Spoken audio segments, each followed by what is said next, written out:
What is good, everybody? Hello, hello, hello, Liberty Bird. What do you think about that intro? I think that was a pretty sweet intro, if I don't mind saying so myself. Good little 5-minute countdown. I stole that from Pat McAfee, former NFL punter, who is a podcast extraordinaire, killing it. Just joined a new network. He does a 5-minute countdown before his show, and I was super inspired by it, and I said, fuck it, I'm going to rip it off. So that's Nice. what I did. I ripped it off. So you already got, you're already ready to go with that pipe over there, with that bong, huh? It's conspiracy night, bro. What is conspiracy without a little bit of ganj? It's conspiracy night. We're waiting for Will Turbitt. I haven't heard from Will Turbitt all day. So just to let everybody know, Will is the conspiracy theory extraordinaire expert. And we currently, he is on the back of a milk carton. So what we're going to do is we're going to do our best to wing it ourselves. First topic's 9/11, September 11th. I am going to play a video that is going to show the official story, and then we'll discuss that official story, and we'll discuss what we think about that official story, and then we'll go from there. Dope.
So that is the official. That is the official story that we have. There is dozens and dozens and dozens of conspiracy theories, questions of how metal could melt. You name it, it's all there. I am going to show, you know, Oscar winner had a pretty interesting and controversial conspiracy theory himself. It's a short video. Let's play it. I thank you, life. Thank you, love. What's and this? It is true, there is some angels in this city. Thank you so much. Only a week ago, Marion Cotillard was making her acceptance speech at the Oscars after picking up a gong for Best Actress. Well, that's what she Following says. on from a year where the 32-year-old French star earned under £1 million, suddenly she was being tipped for big things. It was always inevitable that her Oscar success after her portrayal of Edith Piaf in La Vie en Rose would significantly increase her earning potential and her Hollywood influence. But it's possible Miss Cotillard has put both in jeopardy after comments she made in an interview in France. She referred to the 2 passenger jets flown into the World Trade Center, saying, "We see other towers of the same kind being hit by planes. Are they burned? There was a tower, I believe it was in Spain, which burned for 24 hours. It never collapsed. None of these towers collapsed. I think we're lied to about a number of things." Her conspiracy theory didn't end there. She also spoke of the American space program. She said, "Did a man really walk on the moon? I saw plenty of documentaries on it and I really wondered. And in any case, I don't believe all they tell me, that's for sure." The actress faces a potential backlash. So the melting steel is the on one side of the fence is kind of the big issue. Liberty Bird, what's your take on the melting of the steel and all that good stuff?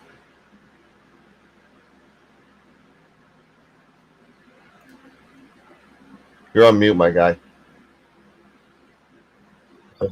I said, so you don't know much about my background and education, but I actually have an associate's in architectural engineering design, along with some civil certificates and other things.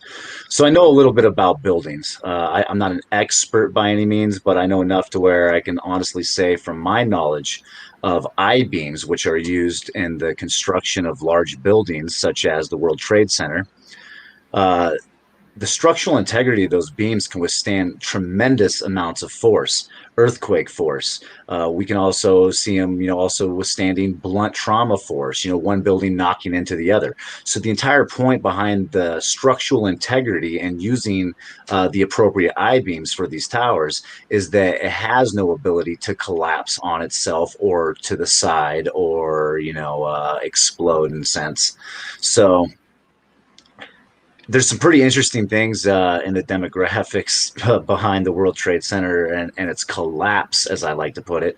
A couple of things I definitely would say is that a plane, and something else is my family actually all worked for Boeing pretty much, the majority of my family anyways. A plane is made out of very thin aluminum ultimately.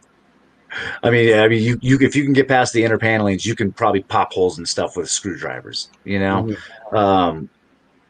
That being said, it's not really likely for a plane of any size, jet or anything else like this, yes, to actually go inside of a building and then watch it implode several stories into itself.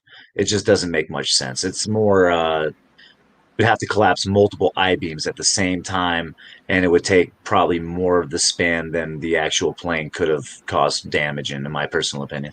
Well, we're looking at the fire. We're looking at, pretty much, I think Purdue University did one of these, and this channel did it as well, breaking down the aluminum and how aluminum may be be able to be melted essentially.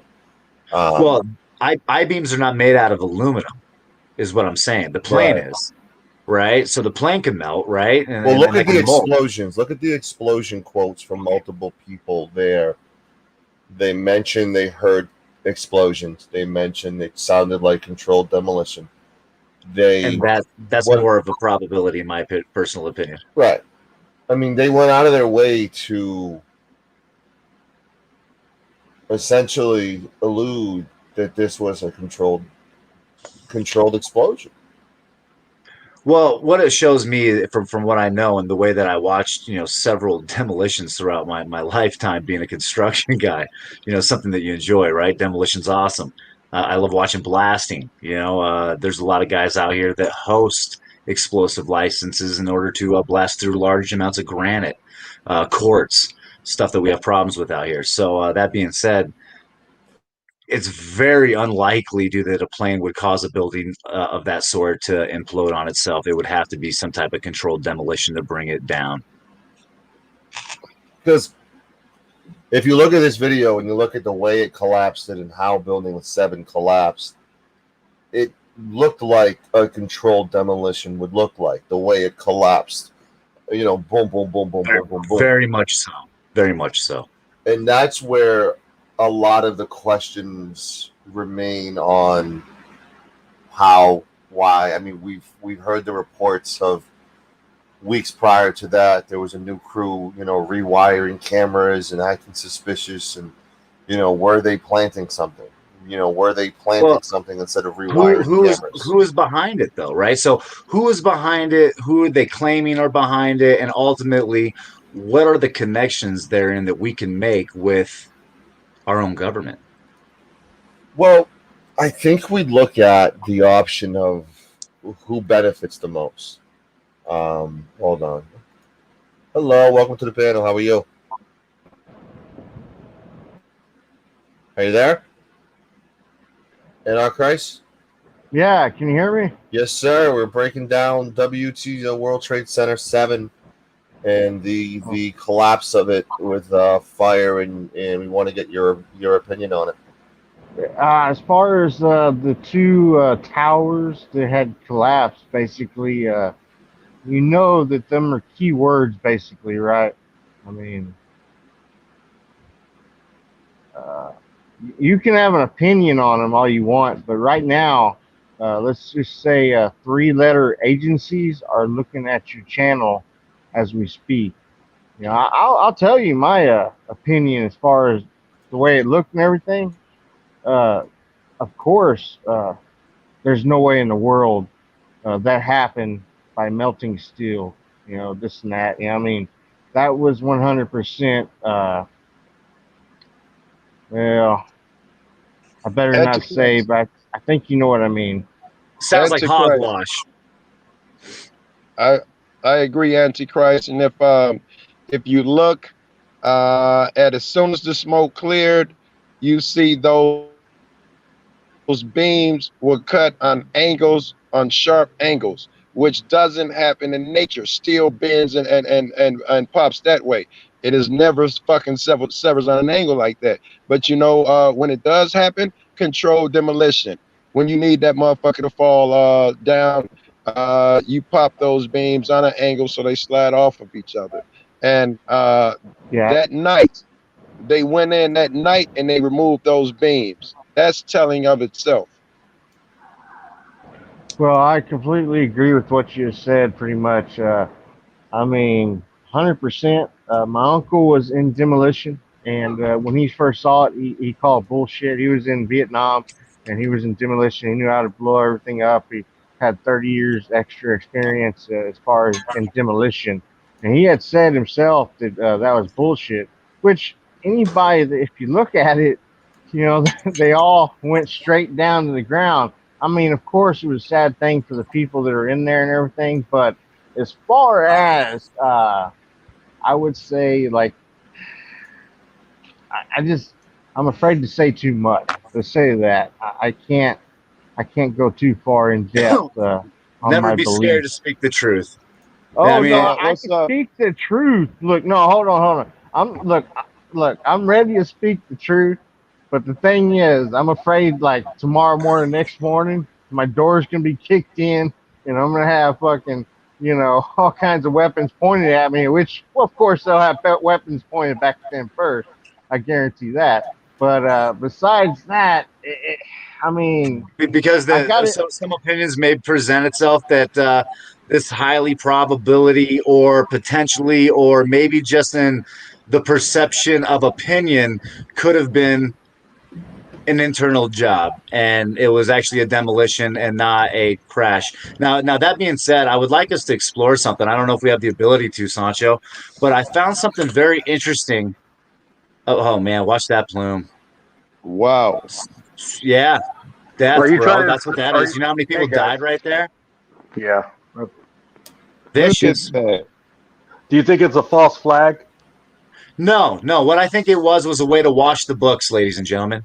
I think that when you take down the center of world trade, that you were able to ultimately. I mean, so who's seen the footage of the Pentagon getting hit? Anybody? Anybody seen Poss- it? Do you I remember the day did. before it got hit? Hold on. What Yeah. Donald? I believe there's no Yep. footage. To my recollection, there's no footage of the Pentagon getting hit. There's ultimately, if you look at this event, there's two different camera angles that you actually catch on TV, which some people claim to be plants, right? Interestingly enough, when the plane is hitting the building, at both instances in both broadcasts, the camera automatically points downwards, and then you don't get to see the impact fully.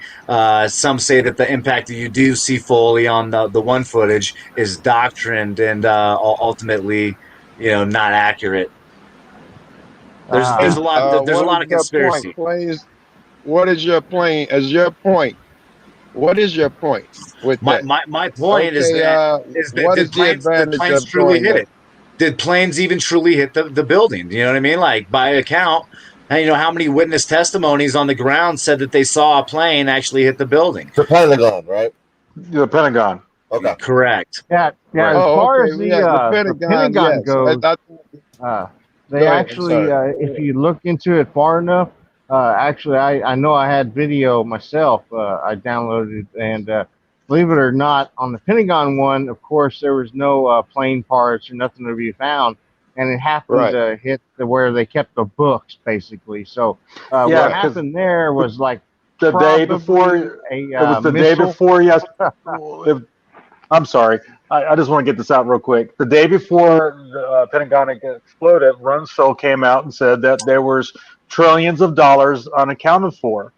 And then it just happens that part of the Pentagon gets blown up the next day. And It's kind of also, crazy. Kev, it just so happened that that part of the Pentagon was labeled under construction, and most people were not in that particular part. Hey, Sir? Morgie. You have an opinion, Morgie? And There's also, better footage of the plane coming in at ground level. It looks really fucking crazy. This is the only All footage you see that's is a available. blur. You see a blur, an explosion, then tiny fragments that could not be from a real fucking plane, not a big plane. So, which administration ultimately hired the Taliban at one point? That was probably back in the fucking Reagan Bush era, first Bush. Okay, Back there, so it'd be safe to say possibly even the Clinton administration, to maybe my knowledge. it's possible. I think it was before that, though. I would have thought it was before Okay, that. so maybe we could try to find some information on that. I'll look into that real quick. Yeah. Hey, Morgie, you back? They gave them $50 million to start doing their shit, and then later on they end up fighting us. Well, we know Bush had a lot of ties to them. Bin Laden. Yep. Yeah, I'm here. What's your thoughts, Morgie? oh, go ahead. Sorry. I'm trying to get Morgie to What are jump in. my thoughts? Well, my thoughts are that it's perfectly feasible. You've got to remember those towers had been there for a long time. They didn't have a lot of the new building materials that we know of now when they were hit. I think they'd been there since the 60s. Mm. So you had that. Also, the actual construction, where I believe that the main beams were on the outside of the building. And there was just the shafts for a couple of beams on the inside of the shafts for the lifts. So if those main beams had gone, and then you've got and because of course the petrol, the aerogas. You've got to remember you've got full tanks of aerogas going in there as well. Then you've got a perfect, the perfect storm to cause something like that. It's not out of the realm of possibility. Well, what This is about what the I think. Pentagon? This I mean, alone has puts out the realm anybody of seen a possibility. picture? Anybody seen a picture of any plane sticking out of the Pentagon? Any part of a plane? I haven't. Still to No, this not day. even not even parts of the plane. Which brings up the other crash they had supposedly during the same time. They crashed, of course, in the middle of a field, but there was no one out there. There were I'm sorry, there was people out there looking for the wreckage, but you could see in the videos that they're lifting their arms up and wondering like this is not a plane crash. What the hell is going on here? But that's a different subject. Yeah.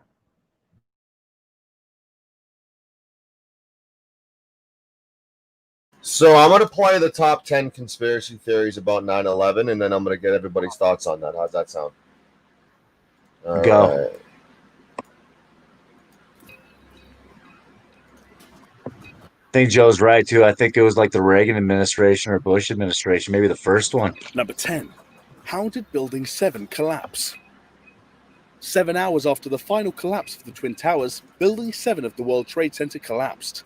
It was the first and only steel skyscraper in the world to collapse because of fire. Despite the collapse making architectural history, all the thousands of tons of steel were taken away to be melted. This removed the possibility of analyzing the steel and explaining how it officially collapsed. Conspiracy theorists argue that Building 7 was brought down by a controlled demolition. However, the National Institute of Standards and Technology concluded that it collapsed due to its unusual design. It had restricted foundations due to being built over a subway.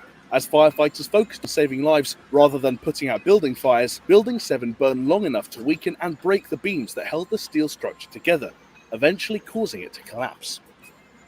Number 9. Did a missile hit the Pentagon?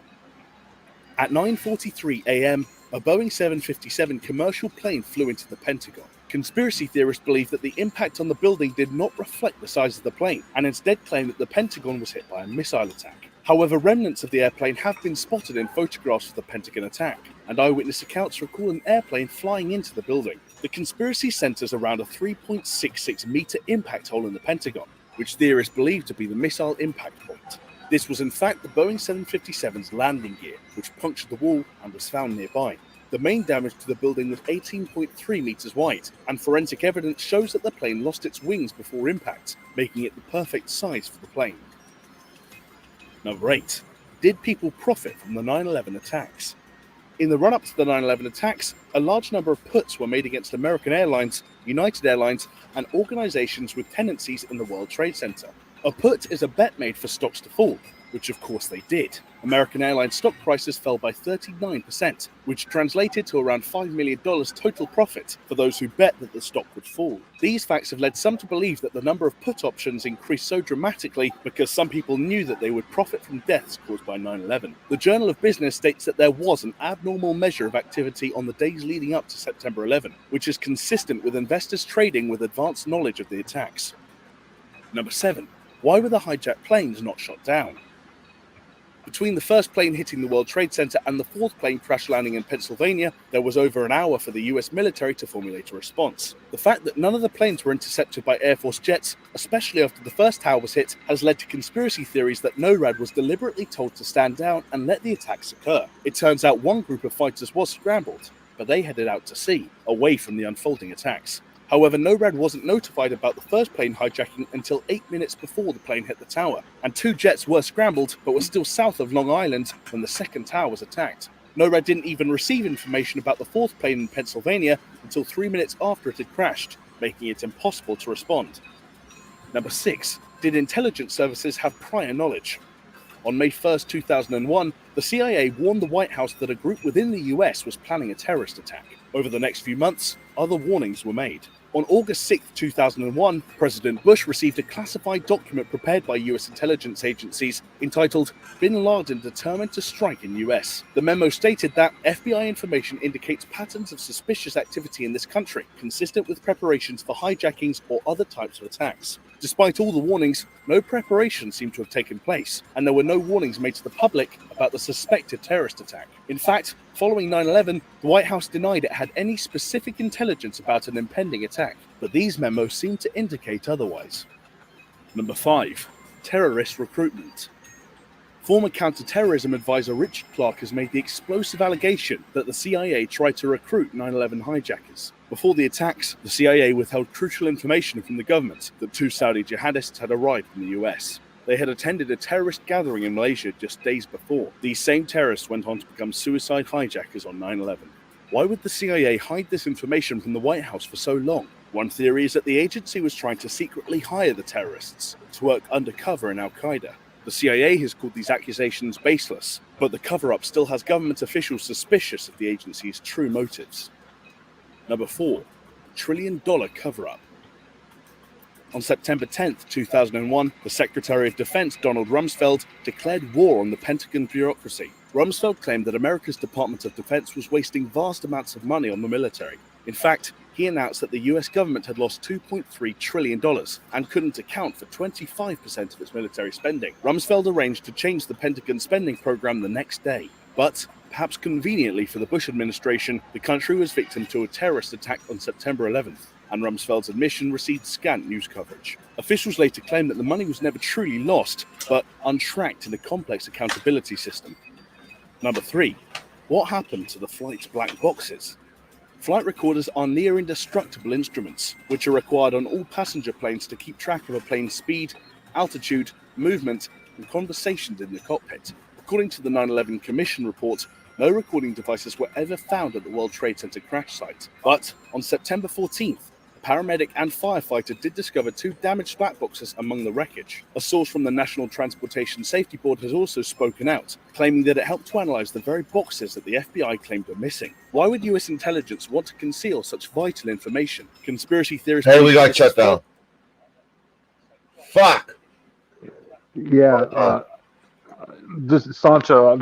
When people before you have tried to do this type of show, YouTube shut them down all the time. Can I end and start again? I think this will just come back. Yeah. No. Oh, if you wait a few minutes, it'll pop back up. You just have to wait. So should I not play that video? Yeah, I have don't to think you can pause show and the talk for towers a falling time, and right? stuff like that anymore. You think it's Oh, I just a thought it was- topic? Can't hear you. Oh my gosh, dude. Oh, dude, are you telling me The we're in chat China was- now? The chat was blowing up, and we Like there's no we can't even like show like real life footage on TV. Like you're saying we're gonna be censored from This and prohibited probably- from showing news footage. It's just This historical. it's just an algorithm. I don't think we were using the footage. No, it wasn't. This has happened. I mean, I've we had watched some this news happen clips. several times News before. clips. Fair use. We were doing commentary and everything, so that's bullshit. You know, we were talking. Yeah, so it's not that. I think it's the fucking topic. When do you think Yeah. it'll come back on? You're done. It's either that We or just the had this copyright. happen on Jeff's show. We were shut down again twice tonight. So And what did he do? He just kept going, right? we just waited, and then YouTube came back up. All right, so we'll just wait a little bit.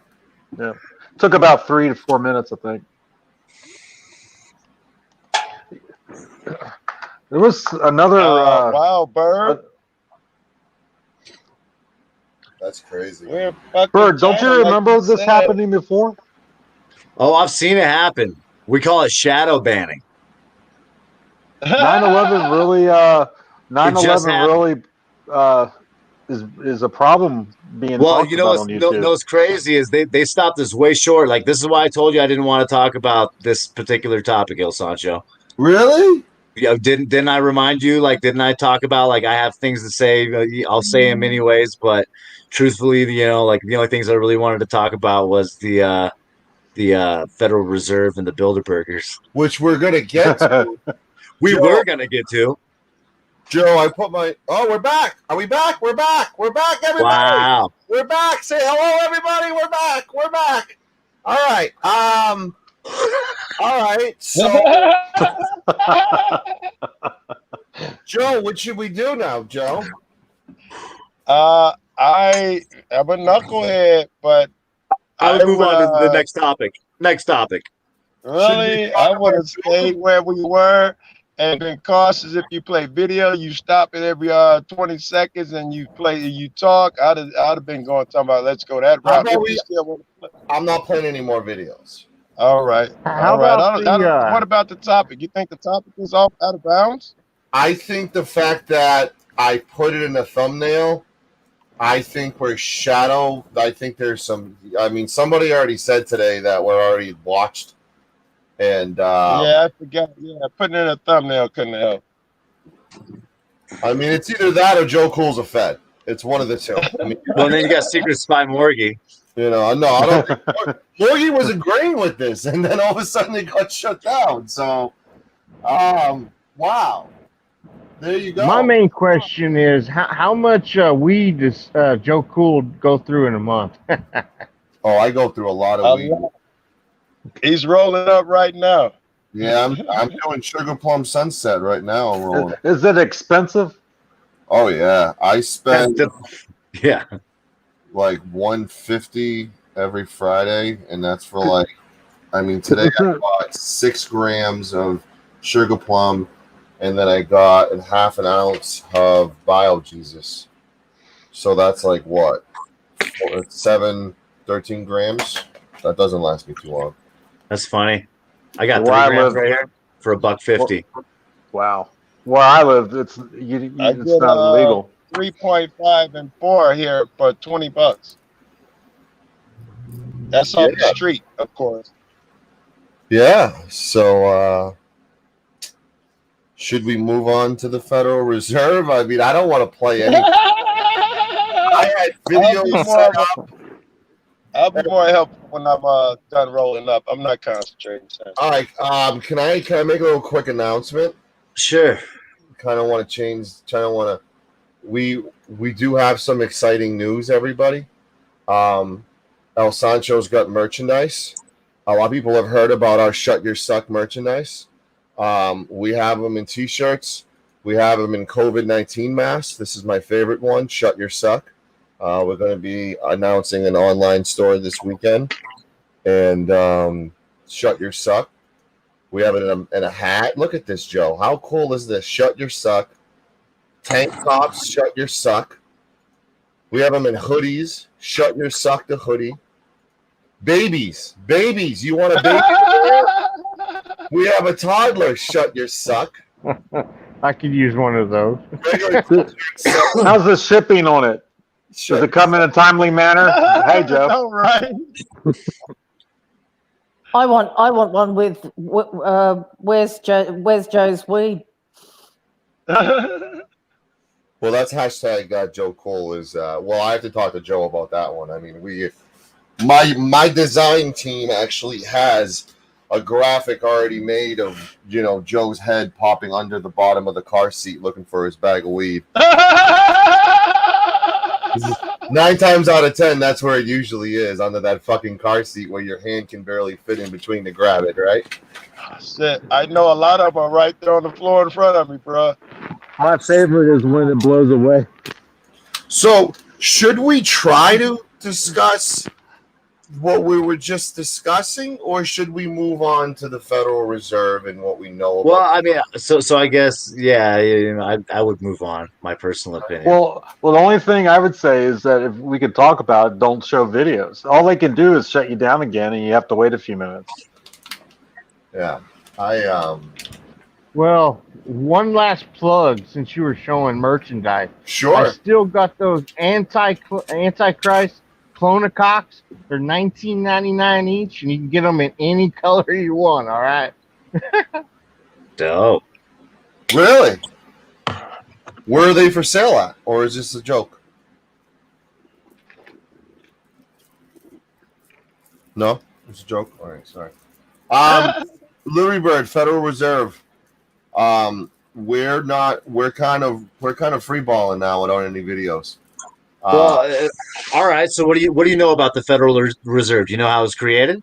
You can talk about it. You just can't show document. Well, I was showing 3-minute clips. So I wasn't showing. Okay, well, I think we could probably get away with some things. So a few things that we need to know about the Federal Reserve is that it doesn't own the people own it.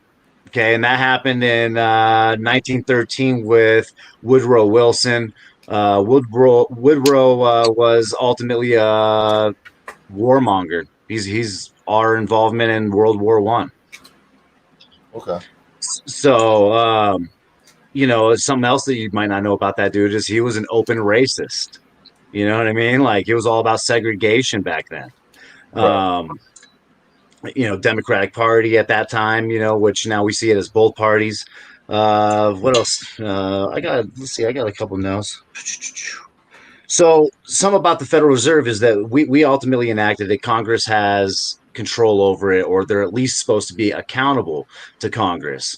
The interesting thing about the Federal Reserve is it's all banking institutions, pretty much. I mean, I would say right down to the mom and pop shops. They all stake a small claim into what is known as the Federal Reserve.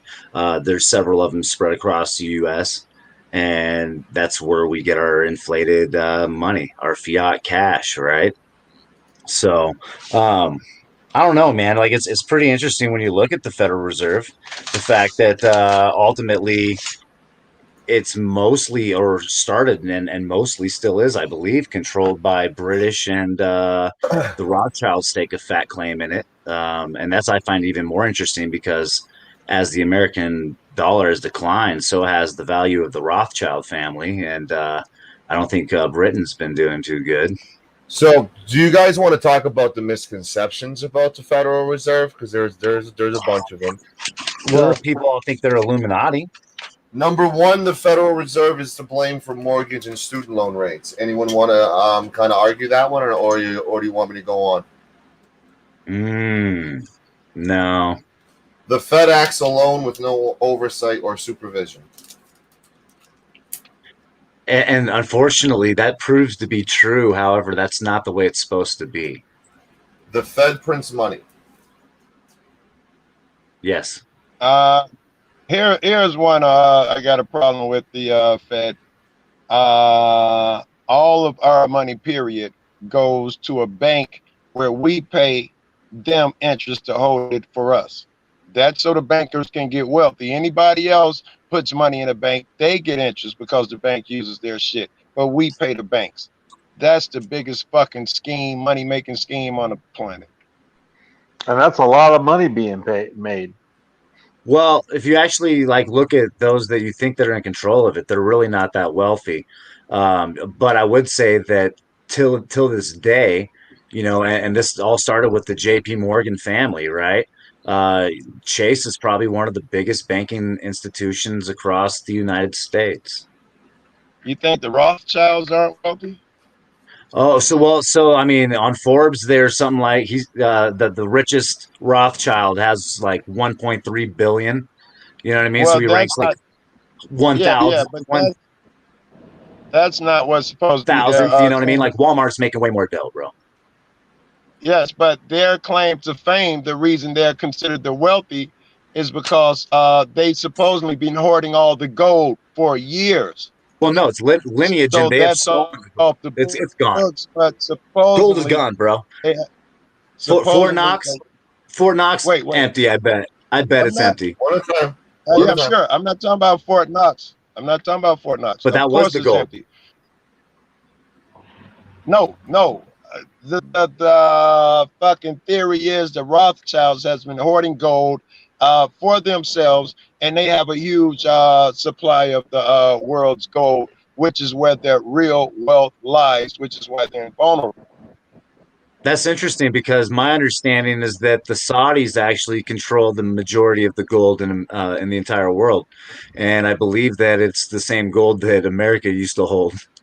I believe that. Yes, we paid them off, and now we don't have it anymore. I'd agree with that, but I don't think that changes the Rothschilds. No, because that put them in the inflated territory, right? So calm down. Let him finish a fucking sentence.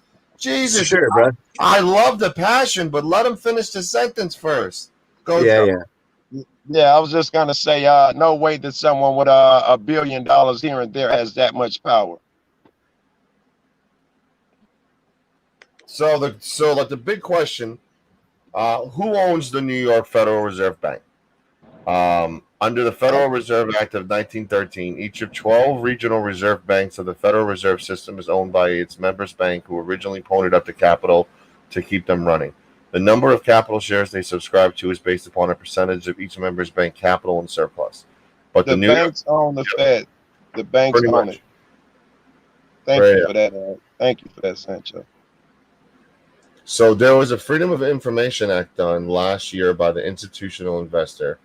If asked the New York Fed for the capital stock holdings of its members at the end a year in 2018, as well as for each year going back to 2007, the bank responded with copies of what it's called Capital Stock Masters Report, a compendium of shareholders of member banks for each of those years. The big reveal for the year-end 2018, Citibank, the number one institution on the roster, held 87.9 million New York Federal Reserve Bank shares, or 42.8% of the total. The number two stockholder was J.P. Morgan Chase, with 60.6 million shares, equal to 29.5% of the total. And in other words, the two banks together control nearly 3/4 of the regional bank's capital shares. J.P. Morgan and who? J.P. Morgan and Citibank. Citibank. That's logical. Well, I'm more on the Rothschild. They have more money and more control over than you can imagine. I mean, as far It as what you doesn't. were talking about earlier and everything. I mean, seriously, it may be on paper what it says, but behind the curtains, Right. those guys, Well, I guarantee they own more than almost anybody. that's fair. Miss Morgie? What's your thoughts on all this? Are you even? Yeah, I'm here. Sorry, I'm stuffing my face. She's in lunchtime. Morgie. She's in What are lunchtime. you eating? It's my lunchtime. Guacamole and chips, actually. Oh. All right, I got you. I'll be there in a minute. When this weed kicks in, I'll have a munchies like a son bitch. Yeah, no, it's just lunchtime, and I felt like some guacamole that I made the other day. So, Lunchtime. What time is it over there? It's 10 o'clock, 11. 16 hours o'clock. It's lunchtime. It's about 20 to 1. Yeah. Oh, the afternoon. wow. What's the lottery numbers? Since you're in the future, Morgie, I need tomorrow's lottery numbers. Give me a second. I'll tell you. She's looking at her crystal ball. No. Shit. Oh, blow, Sancho. I'm blow, baby. Okay. Just Bro. to blow your bubble, the Rothschilds actually don't own the Federal Reserve. I don't think They have anyone. stake in it. Oh. They have stake in it. No, I don't think so. No, I believe British. There's actually a British company. Ultimately, British. They might have. They have large portions. Yeah, it's They true. might have.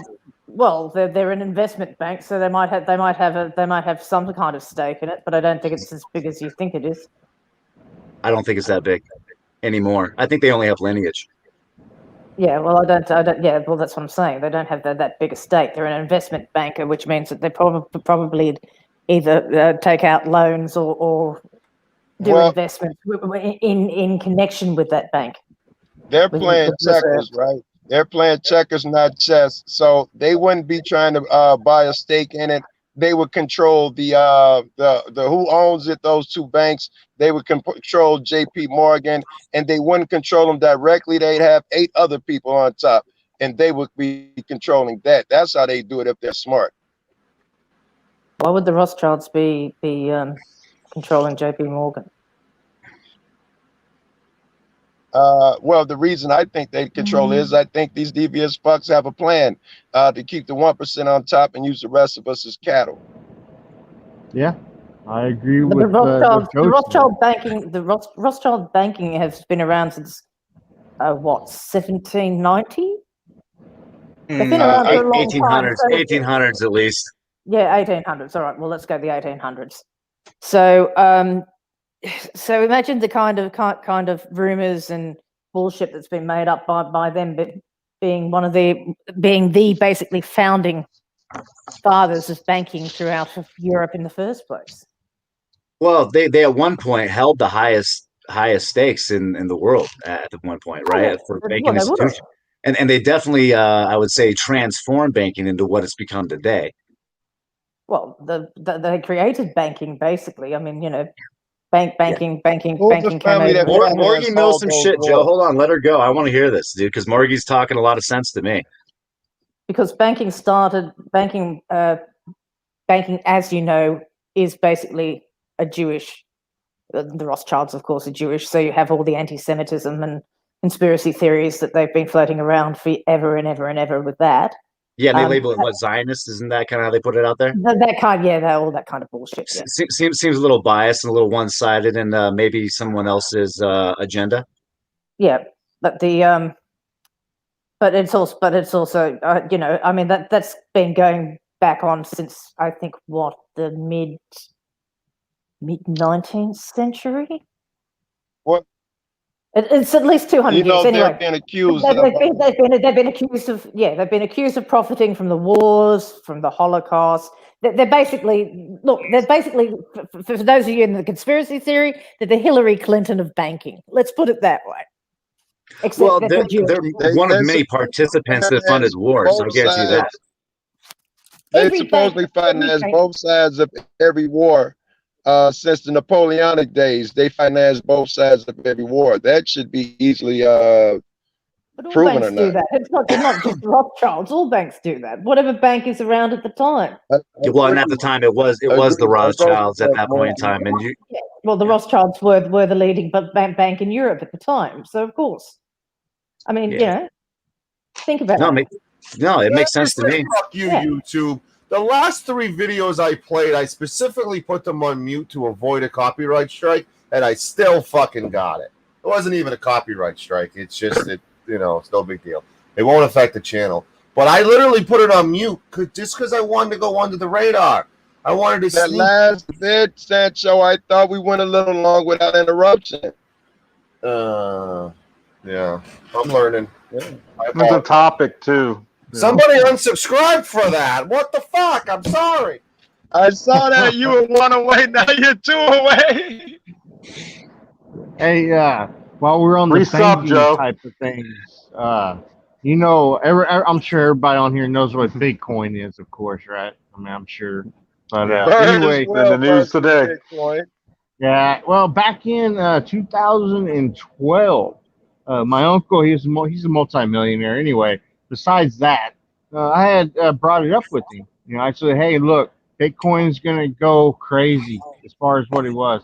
And back then, it was, I believe, around 300 and something, basically a Bitcoin each one. Well, if you look up Bitcoin right now, I believe it's around 8,000. Well, that sorry son of a bitch I'm sure Bird can tell you right now, Bird. What is Bitcoin at right now, Bird? Right now, at this very moment, we can find out. But last I looked, it was at $11,300. Yeah, and was that today? That was probably that was yesterday. So let me look real quick. Well, there you go. I literally threw that out there for my uncle. I'm not exactly sure. I believe he said he bought about 10,000 shares. He bought about 10,000 shares, I believe, is what he told me. And he literally made, you do the fucking math yourself if you want. But yeah, exactly, right? And I never made a penny off that shit, that fucking asshole. That ties into the Bilderbergers a little bit too, which I think we're getting into later tonight. That's a good time to talk about cryptocurrencies. Well, the lizard people, according to this article, the lizard people invented Bitcoin. Crypto is a hotbed for conspiracy theories. Wait, I haven't heard that one. The lizard people invented Bitcoin. And we should probably say, for those not versed in conspiracy theory, there are 2 distinct theories of lizard people. There are those that believe they are aliens that dwell in the center of the earth, and there are those that believe they're hooked up with the most wealthy of us and the most powerful, and some of them themselves transform to lizards back and forth. All of those in position of power and that type of Also shit. known as reptilians. Hillary Reptilians, yeah. Clinton is supposedly one. Yes, that there's type a of lot of shit. Right. videos. They'd say that There's a lot of Bush, videos of her Pope, eyes. Right. the Pope, all of them would, I'm sure, be classified as one. And to think that these guys made Bitcoin. Now, if you come from that angle, it's not too fucking crazy. So every conspiracy theory, there's always some sort of truth behind it, some sort of fact hidden in it, which just makes it easier to believe, says Phil McIntosh, who covers the conspiracy theory swirling around Bitcoin development blockchain, replete with cartoon lizard people in his new documentary Kryptonia. This actually, I could do fucking. I could give you the real. I could give you the real conspiracy behind Bitcoin if you want it. Check this out. This is an actual book this is a documentary that somebody wrote. Bitcoin, blockchains, and the future of the internet. Yes, that's probably I worthy. heard a lot about Bitcoins and blockchains on the way to fucking New York. Yes, you did, Joe. Has anyone here bought it? Oh yeah. Bird. Yeah, dude, I was banging in Bitcoin. I'm sorry. Yeah, I was banging in Bitcoin, dude, until I fucking sold it all and fucking took my fucking little whooping and went home. But yeah, I made a lot of money on Bitcoin, finance trips and shit, dude. Thousands of dollars, just toss it. Bitcoin's Really? the shit. Oh yeah, Yes. dude. I made one year I made 10K in Bitcoin, and then I fucking lost it all down to the last dime riding the wave. I didn't sell off. I just hodled, right? And then I also hodled back up into high rates, and then fucking Corona came, and it was like, okay, well now I'm gonna take what I can out of this, and handle business. Family. Now Yeah, but it's gone up since. I was gonna say now would have been the time to reinvest. Yeah, it went from $4,000. Yeah, $4,000. It was around $10,000 that it crashed, right? And then it hit about $4,000, and then now you see that it's actually got up to $12,000, or right in that zone, and dropped back down. Like the bulls are pushing, but the yeah. So the big conspiracy with like the NSA, like Big Brother, and that's what crypto is kind of a step in that direction. Another way for NSA to watch you. Were there any security fears when you purchased cryptocurrency? Were you ever worried about anything like that at all? Well, and that's actually, so this is the thing about the blockchain and crypto that people are so enthusiastic about. It's supposed to be decentralized, right? It's supposed to be private. It's supposed to be secure. That's one of the things that makes it so great. Not just that, but it becomes possession. You now host a possession, and it's like literally, encrypted, and it's protected pretty well just within your wallet. Okay, now things can get hacked. Shit happens, and eventually with quantum computing, you'll be able to print as many Bitcoins as you want, according to Bill Gates. However, let me get to the point. When I purchase cryptocurrency, dude, it takes a facial scan recognition, right? The same thing they're doing your retina scan, your biometric profile, okay? They steal that shit from you, and then they make you back it up with an ID. Once you're registered in that system, now you can fucking purchase cryptocurrencies. The problem is with cryptocurrencies is that really it is a full documented transaction from my person to anything that I distribute it to. There's no way to get behind it. There's no way to hide from it. There's no cash transaction that I can fucking slip you a little buck under the table today, bud. Nope, it comes off, right? But this is the problem, is that the reason the crypto is going up right now is we're seeing the transfer of wealth. The reserve is bust, okay? Like, the reserve is bust. We're on fiat bubble galore, dude. Everything's so inflated that they can't literally pay someone enough money to survive. So here's a couple conspiracy theories about it. Uncle Sam created Bitcoin in the immediate aftermath of the reception as a way to inflate an imaginary bubble rather than an actual asset class. The propagation of crypto has been pushed by opportunists led by spies and actors. Joe, you might be right about him being a spy. Yeah, well, he might be. I don't know. But no, what I was going to say is I agree with what he was saying, But the thing is, I know exactly how to do Bitcoin anonymously or however you say it. Oh, Anyway, I know how to do it wow. 100% Wow. non-traceable. And good luck finding me. Let's just say that. You know. Wow. So if my Oh, man they can can they do can it, find you. They can find you. Believe me, they can find you. but what Oh about no, they can't. And No, let me I ask agree. you. I Let me agree with ask you one Morgie. Oh, yes, question. they can. Dude, I don't think Everybody I ever on here. got along with Everybody. Morgie so well. Oh no, I'm not agree. I'm not disagreeing with you. Well, I am, but anyway, let me. You know, since we've been talking about all this, let me say one thing. Have you been able? Have the government been able to catch Edward Snowden yet? Well, that's a no. So he knows how to do it. Well, think about there may be other He went people to like Russia. myself. He's in Russia, you idiot. what He what There's what no bailed. extradition. There's no He pulled a extradition. Gavin. He Hey, pulled a Bird, you Gavin. He going to got Russia now? no, I'm not. I'm not Joe, Yeah, going to take yeah, the no, chip no. though. He left the country. He left the country, but yet he still smartly makes so. you know. Smartly so. Well, yeah, of course, because he was actually, he was letting out, basically letting everybody know how crooked the government actually is, in which, in my eyes, is a good thing. Everybody else may think different, and that's their opinion. But in my eyes, hey, whatever. If the government's doing wrong toward its people, going against the Constitution, like you said, and monitoring, in which, of course, they're still doing that every second, every day. I remember a while back, Sancho had a stream called "Have You Been Hacked?" Well, if you have a smartphone, well, guess what? You've been hacked. Everybody was saying no, no, no. Well, you're stupid and shit. If you have a smartphone, you have been hacked because every little bit of data, everything you said on the phone, everything is being stored in servers completely, 100%. You know. So, anyways. So there's a Chinese angle apparently. One Redditor has even claimed Bitcoin is a byproduct of China. The comment began, they use the Japanese name to avoid suspicion, and since Chinese produces computer chips for cheap, they can be a world leader in mining, and the inventors could be ultra wealthy, all while reducing Chinese dependence on the US dollar. Thoughts? All I heard was the Chinese depended us on a US dollar because I'm getting text right now from my girl. I'm sure she's gonna ask for a link to your fucking channel. You got any thoughts, Liberty Bird, on that angle?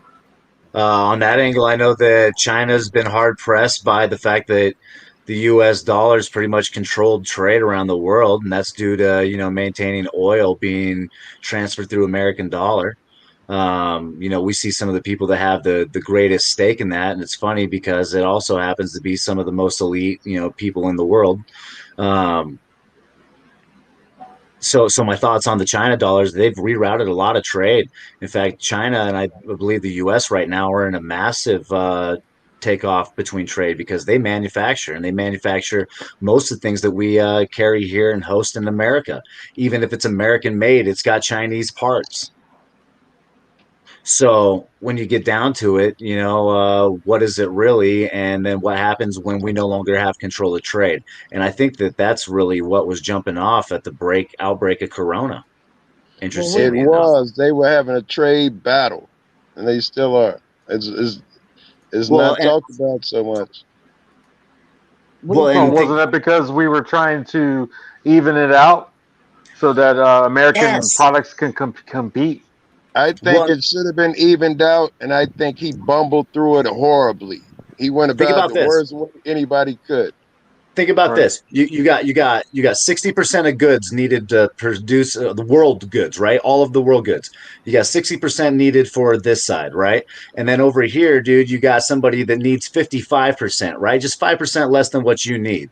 The problem is now is that you have 100 and 510 percent or whatever at that point, right? There's too much goods to suffice for everybody's need to be met. So then you have to come to the bargaining table and you either make an agreement, or if the cost of making an agreement is more expensive than just going to arms, then we go to war. And that's how the negotiations typically happen in strategic planning. I gotta go. I gotta holler at my girl. That's her. I'll be back, Sancho. I'll be Yeah. back. Hey, Joe, tell her I said hi, man. Me too. Yeah, that often causes preemptive striking too. So then you start calculating what a preemptive strike really, means and how it occurs, and it can get bad. Quick plug. Monday is the start of a 4-part series. Every Monday at 6 p.m. we're doing Inside the Daniel Holtzclaw case. I will be interviewing a insider in this case that has been following it from day one. That was 100% against Daniel until the evidence was looked at, the facts were looked at, and this is going to be a serious, in-depth series about an individual who is spending the rest of his life in jail right now for a crime that he may not have committed, and he may or may not have been the first sacrifice of Black Lives Matter. And this series is going to get into a lot of things, including the evidence, the allegations, the eyewitness testimonies, where the victims are now, all that stuff. So Monday night, 6 p.m. is going to be the debut of this. Everyone tune in. Set your reminders. Please set your reminders. We are 2 subs away from 800. Please subscribe. Sorry. So we kind of go to the next conspiracy about Bitcoin, and we bring up a book, a Christian book of Revelations, where Bitcoin is considered to be the mark of the beast. The mark of the beast originates from a story in the Bible's New Testament and says earthly beings will need to get a mark on their bodies in order to buy basic necessities. This mark is a compulsory for everyone, the great, the small, the poor, and the rich. In my opinion, this theory is more humorous than credible. Morgie, I think you agree with that logic, no? Yeah. Well, I can't play any video, so I have to. Yeah. No, I mean, look, if you look at the natural progression of things, it will end up in some kind of nanotechnology anyway. We're already going into a cashless society, so if you look at it from that way, it's a natural progression. There's nothing sinister about it. It's just the way things are going. So do you see it as a transfer of wealth, Morgie? No, not really. We disagree for the first time tonight. Yeah, well, there you go. Got to have something. I mean, what do you mean by the transfer of wealth? That's the thing. I mean, Well, the rich are going to be rich. The bubbles pop, Morgie. Like here in America, anyway, the bubbles popped. And the thing is that now we're seeing the transfer of wealth. Cash is now becoming very hard to find, and cryptocurrencies are now going up. It's no coincidence, in my opinion. So, do you think everyone should get cryptocurrency, Liberty? So yes and no. I would say so what I would do and what I've been considering and what I continue to do ultimately is that yes, I invest. And the point that I invest is that I have the ability to spend. But the problem is that once the government, right, those that hold all the institutions above the people, have control of your financial institutions, which we've seen on a world scale pretty much collapsed. We also see the fact that, man, God, man. Anyway, so long story short, dude, Bitcoin is now becoming the new standard of value, and they're going to store it. And if they have your financial institutions, they have your medical records through something like Corona or whatever they choose to use, right? And then they also have your identity. They can stick it in a little granule rain piece of equipment that they stick right in your hand, and that will allow them just to scan you. No more asking you for your ID 2020. Mm-hmm. Yeah, that's bound to happen within the next few years. I mean, that's I agree. Goes without saying. But the problem, your biggest problem, as you just showed us, is that cryptocurrency has no regulation to it. No, it's highly regulated. It's highly regulated. Well, it can't be because its value keeps going up and down like a mad woman's lunch. So does the stock market. Yeah, that's true. It's just more volatile. But you're talking about a limited currency. Yes. something that just plays around in the internet. Well, that's where you have different- XRP, which goes into El Sancho's topic of the Bilderbergers. XRP is the Bilderberger coin, right? It has more partnerships than any other coin on the market. Why? Probably because it's going to be what like a dollar is to the regular person. A Bitcoin, however, one man to own a Bitcoin would be set for probably 2-3 lifetimes if it became the new standard of currencies. But it's not going to be, is it? I believe it will. I see it going that Eventually, direction. From the only thing eventually that's gonna get right. the only thing I see Bitcoin and cryptocurrencies at the moment is basically like the stock market. It's more a futures investment than anything else. It works basically on the same as the futures market. It's Well, it's something you're taking a gamble in. do you believe that, Morgie, that you're going to have your financial institutions, your medical, and your identity all stuck in your hands at some point? Oh yeah, it's probably not in my lifetime, or yours, but it will happen fairly soon. Okay. So, what better way to host that than a blockchain cryptocurrency that is secure in your person and that can guarantee that it is you with no identity theft, no way of forging it? You are the one that ultimately made that purchase. Can you? That's the problem. The technology at this point in time is not good enough to do that. Actually, it is facial recognition. I'm telling you right now, with the facial recognition I took on when I got my wallet going, that's pretty much what they're expecting. But at one point, if it's hosted in your person and you're the only one with that number, which is probably, like I said, going to be your social, right? Your name, all that good stuff, your birthday. Scan, scan, scan. No problem. Continue on, civilian. Welcome to the mark of the beast. Well, let me ask one question real quick. Who all on the panel right now would actually willfully go ahead and get that implanted in their hand or in their ass or wherever they're going to put it? Who would do that? I wouldn't. Okay. No, I wouldn't do it. I wouldn't do it for the. You see, Liberty's saying that it's perfectly safe. It's not perfectly safe. There are always ways of getting around it. I mean, look at how fast technology moves. As soon as something comes up, somebody else knows how to hack it. Look at cryptocurrency. Loads of cryptocurrency went missing. Did it or did it not? There's been cryptocurrency wallets have been hacked left, right, and center. Well, that's the conspiracy. Most people believe it's hosted by the UN. He who holds the most coin is in control. Why would the UN be interested in that crap? If the UN had that, they'd be helping out third world countries, and that doesn't seem to be happening. Or it'd be one world order.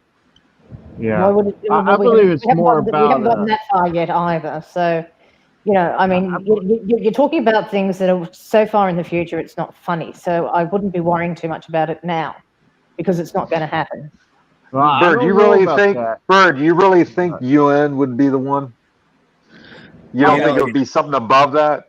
No, I don't. Because, like, check this out. So the Bilderbergers, ultimately been pushing the EU. Okay, so that's pretty much, largely and widely, a large part of the organizations that are involved in that area, and it's really a agreement between France, the British, and ourselves. I don't know if Europe's got their hand in that or not. They might. So, but yeah, it's pretty interesting when you look at the dynamic of things, and I would say that it's not just. See, this is the thing. It's a world stage, in my opinion. America's just another pawn, just like Putin's a pawn, just like the next leader's a pawn. These are all games that are put as a facade for us to think that we have some type of choice because we got an opportunity to vote for which of the two masters we serve. It brings a lot of division, which keeps the people from revolting because we continue to stay divided, right? United we stand, divided we fall. It gets deep, dude. Like, it's going to the point where we're losing liberties for sure. Oh yeah, our freedom itself is being taken every single day away from us. They like using what I call the F word, which means felony, and they use it against church preachers, all kinds of different shit, for not wearing a mask. So what do you think whenever it comes down to, oh, you got to take that vaccination, and oh yeah, it's optional on that chip, that kind of what we've been talking about, so they know who you are and all that bullshit. They know where you're going at all times and everything. But Well, look, I we really, already have people being forced to be vaccinated. What's going on with that? I have to vaccinate my kids before they can go to school. Well, as far as your traditional vaccinations, tell you the truth, I really don't believe in them anymore, due to the fact that what does it hurt another person if they are vaccinated? They have no worries, right, at all. So if my kid basically is not vaccinated, well, how is he going to hurt your kid or your family? He's not, because what? You have been vaccinated, right? So you have no worries. It's all about what's inside that medication.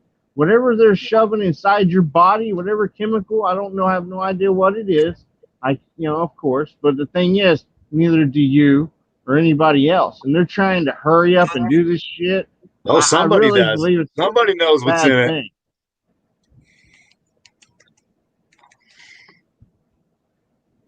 And they know what's in it because they always ask you if you have allergies. I mean, look, the bottom line is Well, yeah. vaccines have been made because there has, and people have been taking them for a long time because of the damage that they do. No, So that makes total sense. That makes total sense. But as far as the new one, which everybody knows what I'm talking about, I don't want to say it on the stream, at all, but everybody knows what they're trying to create, what they're trying to do as far as that new one, right? Well, they even, said, oh, it's optional on the RFID chip, optional, all this bullshit, right? You don't know, for one thing, they're rushing it through.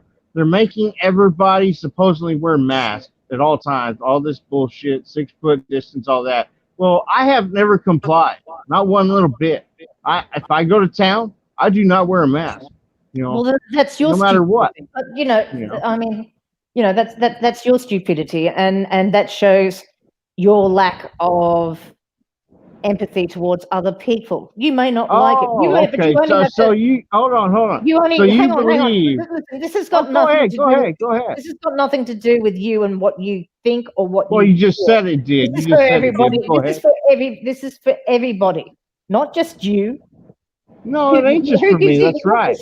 No, tell me something. What gives you the right to think that you are immune to it, and you have the right to? Well, because I looked at statistics on it and talked to people that have had it, and it ain't worth the shit, and it doesn't hardly do nothing to anybody except for elderly that have pre-existing conditions.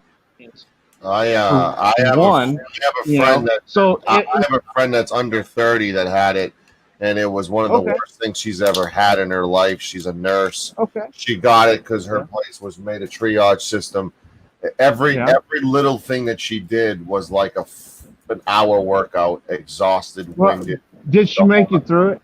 She made it through it, but it was 2 weeks of hellacious hell. That's good. Did she have any pre-existing conditions you knew about? No, she's a healthy nurse. Oh, okay. Well, I mean, I understand it could affect other people more than others, but as far as what the statistics show, it's like, man, it's not even as bad as the regular flu. And as far as like what she was saying, whose statistics are you quoting? Oh, I can't put them up on the computer and show you everything. So there you go with that. I understand where you're going with that. Pause. If you have any links, put it in the private chat, and I will take care of it from there if you have any links on that. But no need to have any fear. I have Mr. Links, NJ Diver here. Mr. Diver, the floor is yours. Mr. Driver, you there, Driver? Driver? Nope, he's on mute. You muted, Driver. There he goes. You're a driver? Nope. That's not what I'm here for. Okay, what are you here for? So you would write off. So the statement that you made that it only affects people with pre-existing conditions, you would write off that part of the population? Who, me? You're talking to me, I'm guessing, right? Yeah. Okay. Yeah. Okay. Well, no, I would not. But they are actually, choosing people. Like I said, my buddy died on a motorcycle accident. Well, guess what he died from? He didn't die in a motorcycle accident. He died of COVID. So all these statistics and everything is bullshit. What I was getting to, as far as my point was, is if they can make the population wear a mask and do as they say and be a bunch of sheep, then guess what's going to happen with the vaccine? And then who knows what's going to happen from that point on. That's where I was getting at. Now, yes, I do not follow the rules. There ain't no way in hell I'm going to, no matter what. Do you wear shirt? That's Do you just how wear I am. shoes? When you go to the store, do you wear shirt, shoes, pants? Sometimes, yeah. No, I get what you're saying there. No, I understand what you're saying. Yeah, But let me ask you. Hey, say they want you to wear a KKK outfit from now on. Would you wear it?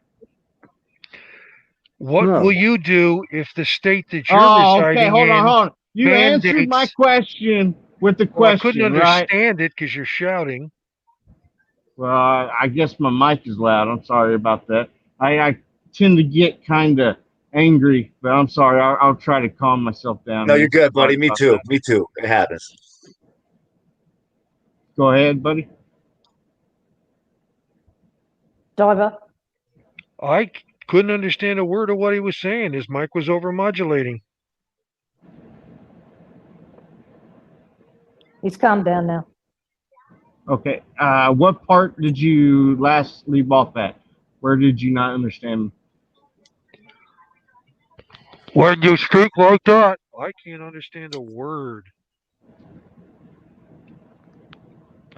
Okay, so that's everybody on panel. No one could understand me.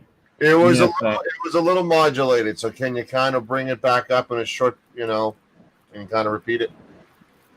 Well, let me say. Basically, if they can make everybody wear a mask, they can make them do anything they want to do. If they can shut down, let's say, your company and then make your family starve and you have no way to make money, so they will eventually be able to do whatever they want with you, because slowly they're bringing this on to everybody. Now, everybody may not be seeing it right away, but I see it instantaneously, and that's why I do not follow the rules as far as the mask and all this bullshit. They're trying to make people think, oh, if you don't wear a mask, you're killing people. Well, what if you're not a carrier? Oh, you're not. Okay, then you're not killing people. And it doesn't make any sense to me whatsoever. If you would have brought up every little thing that they have, since, like, say, New Year's till now, if you had told someone all this information, they would have thought you are crazy. There's no way none of this could happen.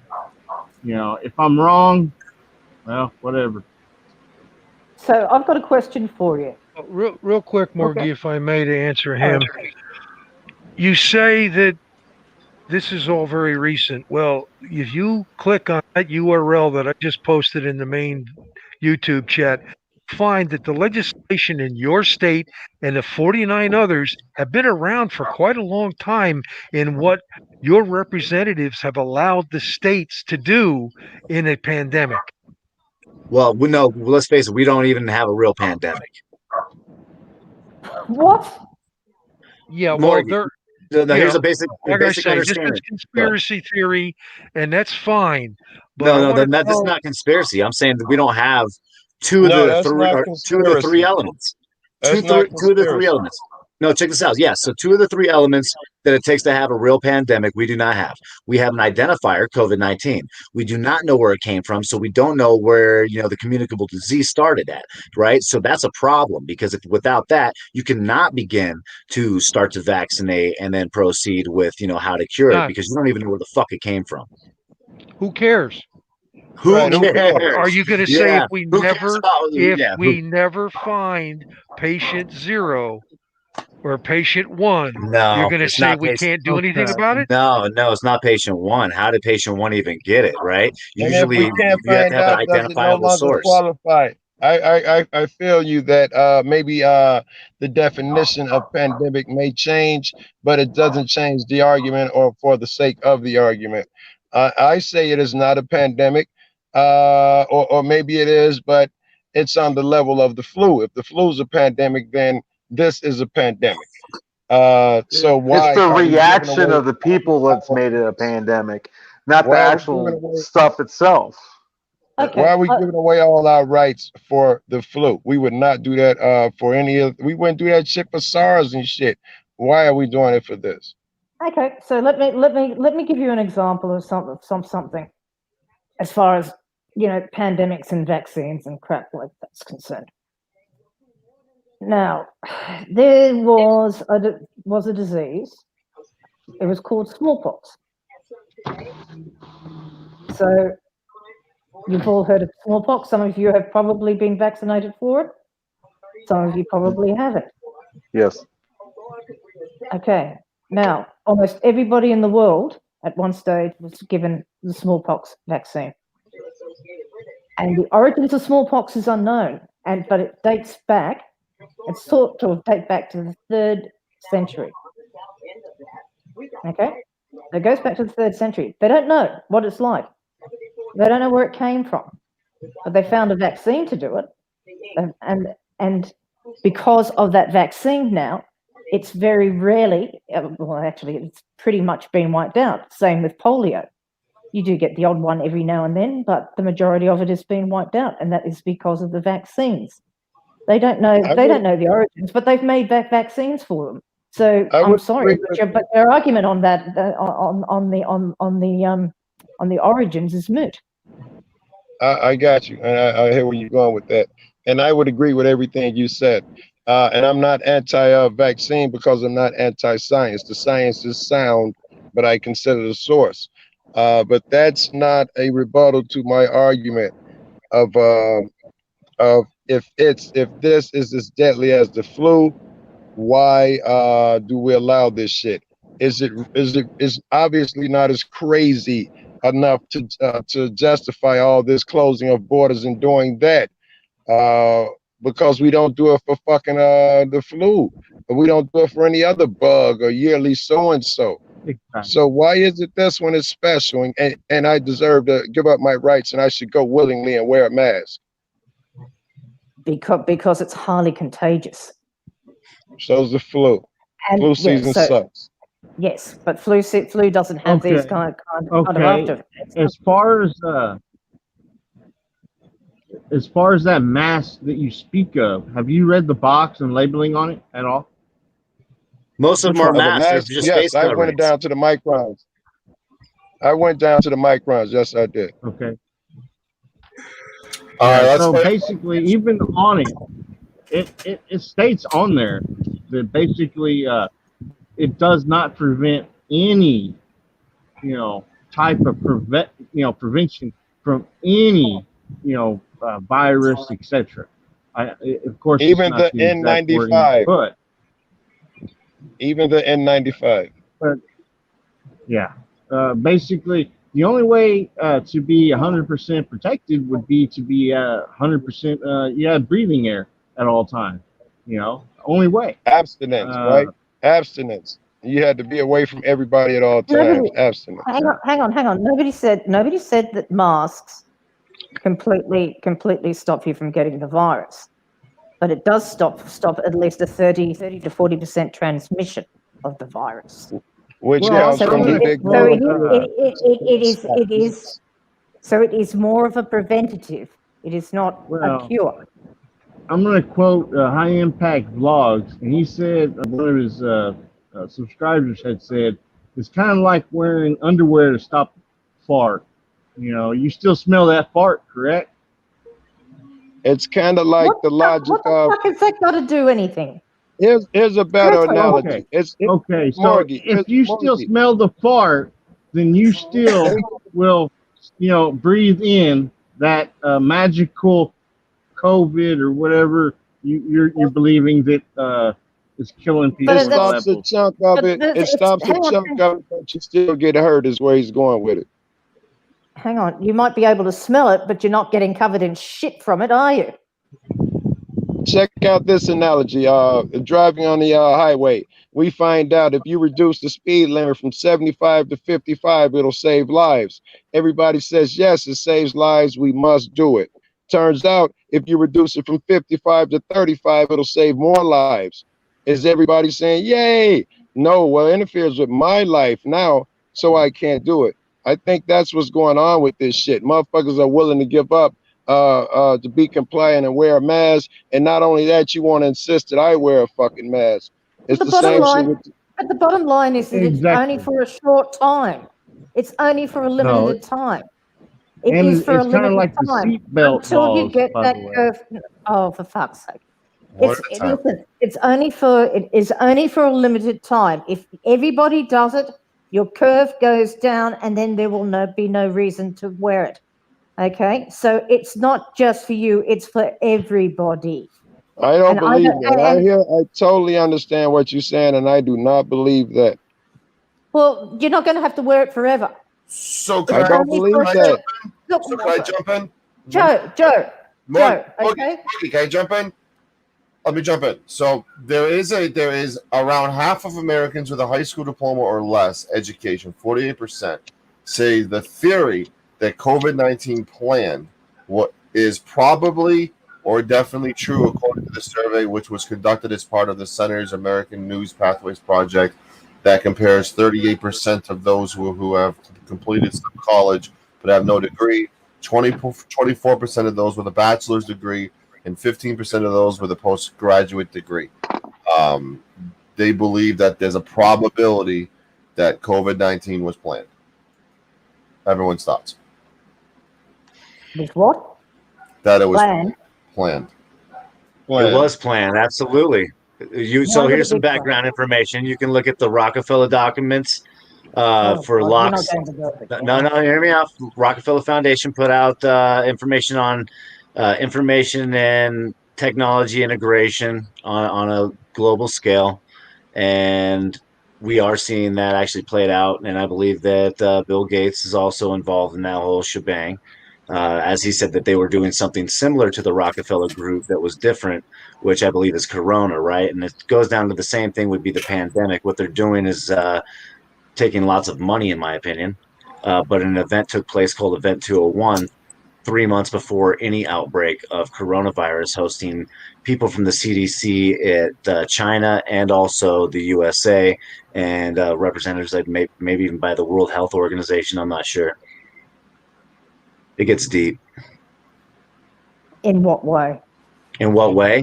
That they just hosted a fucking event about a coronavirus pandemic spreading across the globe 3 months before it happened, and then all of a sudden stock market crashes, and it's all those people that got rich. They've been you've got to remember that there are different kinds of coronaviruses. All right. Yeah, that we created. No, we didn't fucking create it. What are you Jesus talking about? Wait, I think you guys digress. It doesn't matter whether fuck, now somebody playing loud music behind me. It doesn't matter whether it was created or not. I fucking lost my train of thought. Some fuck playing loud music. Yeah, it doesn't matter if it was Corona or not.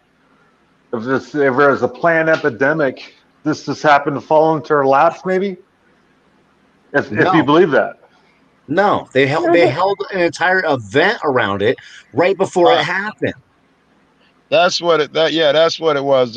Forget how it was made and all of that stuff. They had an event 201 that described it to a T. They had what was going to happen. The people were going to riot. Here was going to be the response. Here's the map. We got it running daily in the news. Do you want to see some of it, Joe? We could actually Sancho could actually pull it up. It's one video you could play without getting copyright strikes on you because it's my video. But I did a side-by-side comparison to real world news to I remember when you did it. yeah, I the agree fake with you, Bert. broadcasts. It's fucking deep, dude, and the comparisons are sickening. Which is why he was using it as evidence that it was planned. It is following this plan that they discussed previously to the T. And it even predicts what's happening now and what's going to happen in the future. And if you've been watching, it predicted that there'll be a second wave. Everybody go black. I mean, it's fucking on point. Okay, And the so way they then who's the reported- players? Who's the players in this? Are local government, federal government, the world? You know, because I'm telling you, the local people. Let me finish real quick. The local people near me in my county, they're out of control. They're so I can't imagine them having anything to be a part of it that they knew was going to happen and is a part of their plan as well. No, they'd have to benefit from it financially, like the hospitals and stuff like that down on that level. Jeez, I lost my train of thought. Go ahead. Back to the Bilderbergers. Have you guys ever heard of think tanks? Yes, I used to be part of grassroots think tank. Yeah, they've been around for over a century. Don't you think they've looked at all of this before it even happened? I do. Wrote about things that they theorized might happen, planned yes, for them, wrote papers on them, and all of that's all there to look for. So if you want to get into conspiracy theories, have at that, boy. I don't think that negates anything we're saying. Of course, they looked at it. They've done that. It doesn't change the fact that this one is too fucking accurate, which is our point. I mean, the map, it had the death toll map in the news every night. The same manufacturers who made that map are the people who use the map we use now. The same people who funded that event are the same motherfuckers who stand to benefit from it now. I'm gonna find Sancho a link. We're gonna hook it up, dude. You guys, I mean, you got to see it for yourself to know what the fuck's going on. Well, who are you actually talking about? I mean, where exactly are you getting this information from? Hold on, we'll literally pull it up. We'll pull it up straight from the horse's mouth. I'm asking you straight up. What event do you? I'm saying, Morgan, give me 2 minutes, and I'll provide links, and we can get into it. All right, I'll explain it until then. Event 201, the government and Bill Gates financed a mock of what would happen if we got hit with a virus called the coronavirus. Yeah, 201 was a pandemic. It was a response. It was a response group to something like to a coronavirus. Coronavirus being the last major events that we've had, as in SARS, as in swine flu. Agree. So that's what it was. That's why it was chosen, because a number of the pandemics, and it was a zoological one. So which is what this one is as well. So it was a response. It was a pandemic response action. It was like the before the pandemic happened. Yeah, but they do that all the time. They used to do this. Have you ever seen one this accurate? Have you ever seen anything the government done this accurate? It has never happened in history before. Yeah, they were doing the same kind of. They were doing the same sort of prepared things in New York City before 9/11. If I remember. I want to welcome Joe Black to the panel for the first time ever. Joe, the floor is yours. What's on your mind? What's up, Joe B? Hello. I basically agree. I bet there are loads of different action plans on what to do if certain things happen. They've got really intelligent people all sitting around, the experts, thinking, right, if there's a massive earthquake here, what should we do? What's the best way to react to that to save as many lives and stuff like that? So I'm sure there's plans for pretty much every situation and it could be possibly because this happened so close to that action plan that it is being followed so closely. That can certainly add to it, Joe B.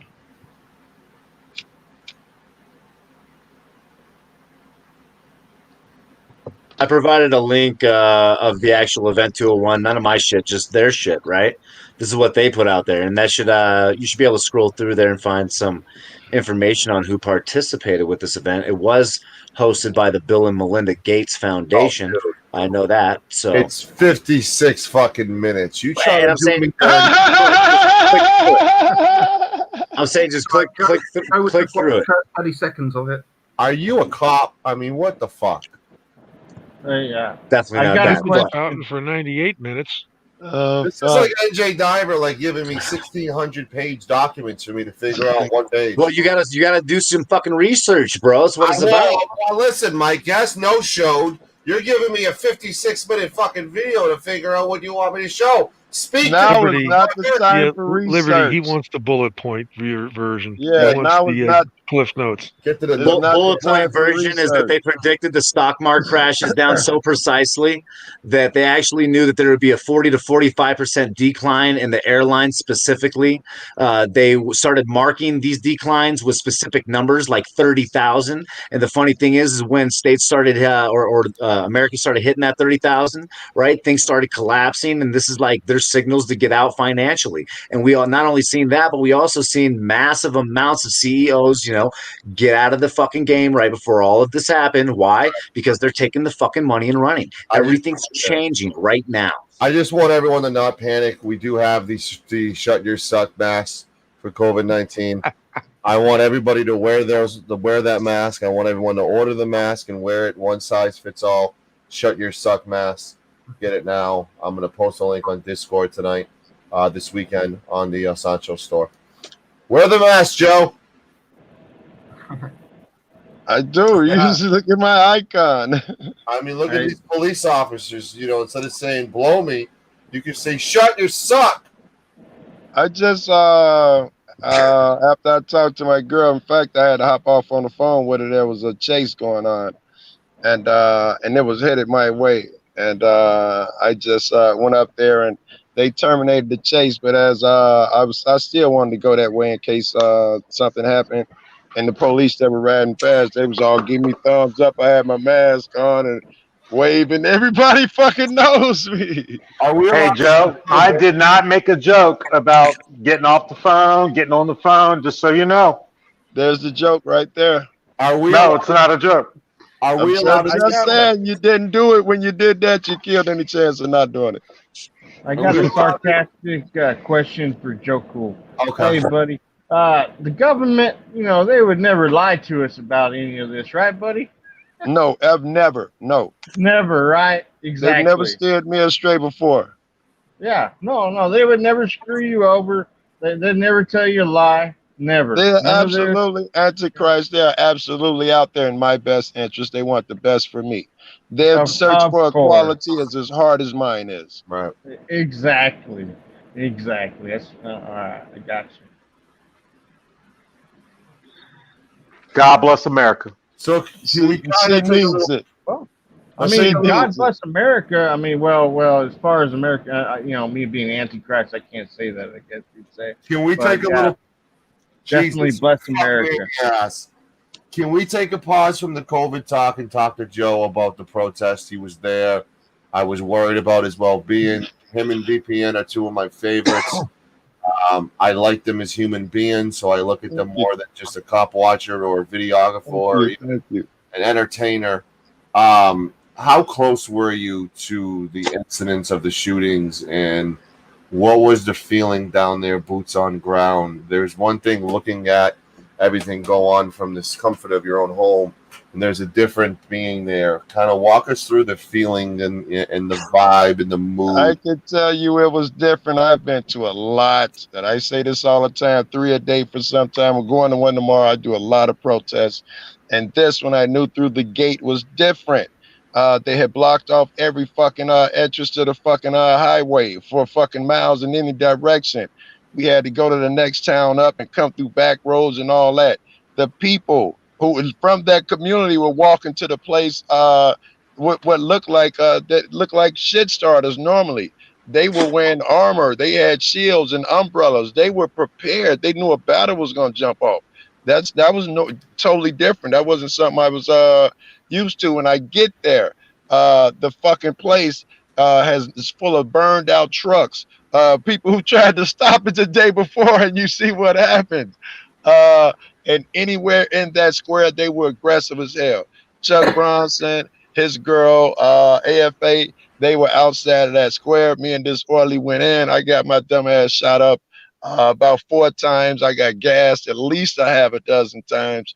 It was You even had to brutal. shut down your live right after getting gassed, right? I did. I thought that I lost my connection is what happened. Yes, Were you wearing anything to protect yourself from the mask? Did you wear a mask?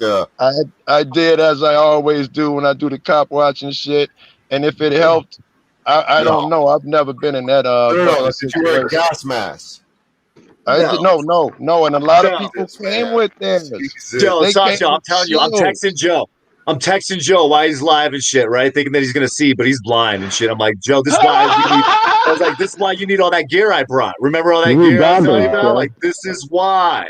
You can't go to Joe, you can't go to a strip club with no ones. You can't go to a protest with no gas mask. This again threw me. I've been to many. This everybody knew it was gonna be a fight for except me, and this is interesting as fuck.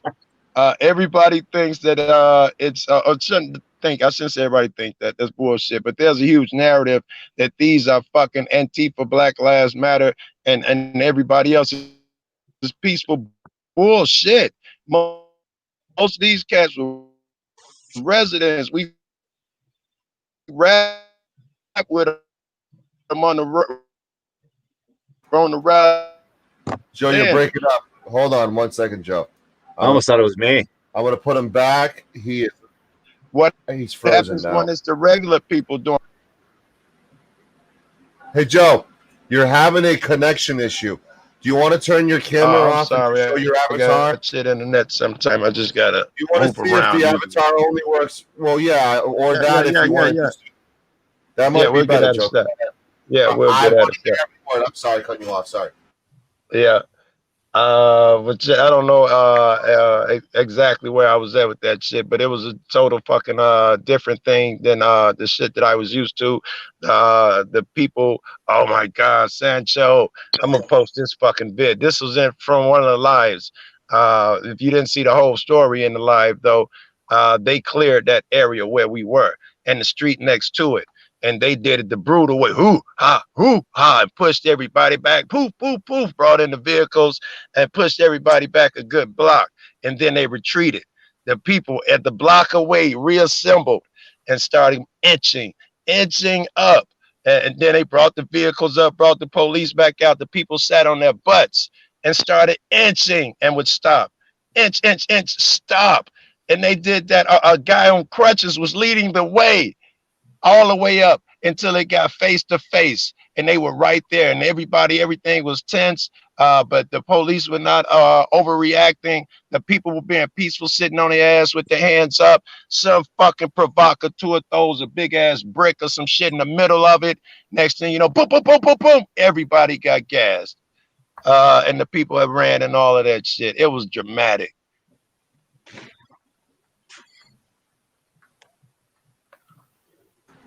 I saw DPN. I don't think it was DPNs. How were you close to the shooter at all? No, we could not have been, me and DPN. We were 10 minutes on the road, and Spike Love texted me and sent me that fucking vid before it hit anywhere. And we noticed the architecture. We were not there. We were, that didn't look familiar to me. The creepy part is the first night I was sharing it because it was live and there was 5,000 people, and we were showing the tanks come by, or somewhat like the military vehicles passing water, and the shooters in the shop, and the shooters walking, crossing the street, the whole nine, walking side by side. And I didn't know who the hell he was. I didn't pick up on anything because I didn't even know there was a shooting. And then shortly after that, he does the shootings. Holy wow! Yeah, so like the likelihood of us sharing a live streaming, catching the footage of him walking around with his rifle like he's important and like he's supposed to be there. And, you know, he was cleaning graffiti. He was protecting a car dealership. I mean, I have a video on my channel of him doing multiple interviews, talking about the only force we use is lethal. That's the only option. You know, pretending like he's sort of like that friend who shows up and just takes over something when it's like, what the fuck you doing? Like, I got this. Like, you know what I'm saying? And Yes, this is what this 17-year-old kid did. He showed up. He was given a rifle by who knows, and didn't have a license, didn't have anything like that. He's 17 years old, which may fuck him in any self-defense excuse because legally he wasn't even supposed to have in possession. So anything after that, it's kind of you're fucked. And it looked like he just wanted to blend in with the cops, and he did. And they were outnumbered, the police. It's a small town. They weren't prepared for what happened that night. They weren't prepared for the shooting. I mean, every police officer they had was at the scene during that shooting. And he walked by almost every single one. Every one of them. Yes, he say the police talked to him beforehand and told him that we were gonna push everybody down here by you and then back off and let you guys handle it. That's spooky. It's like that Trayvon Martin shit to me. You got motherfuckers who want to play cop, George or whatever the cat name who killed Trayvon, want to run around and play cop, and then you make a bad decision, or you know, just following him, put all that shit at risk. I don't know, a real cop would not have did 80 things that you did, or would have told you not to do them.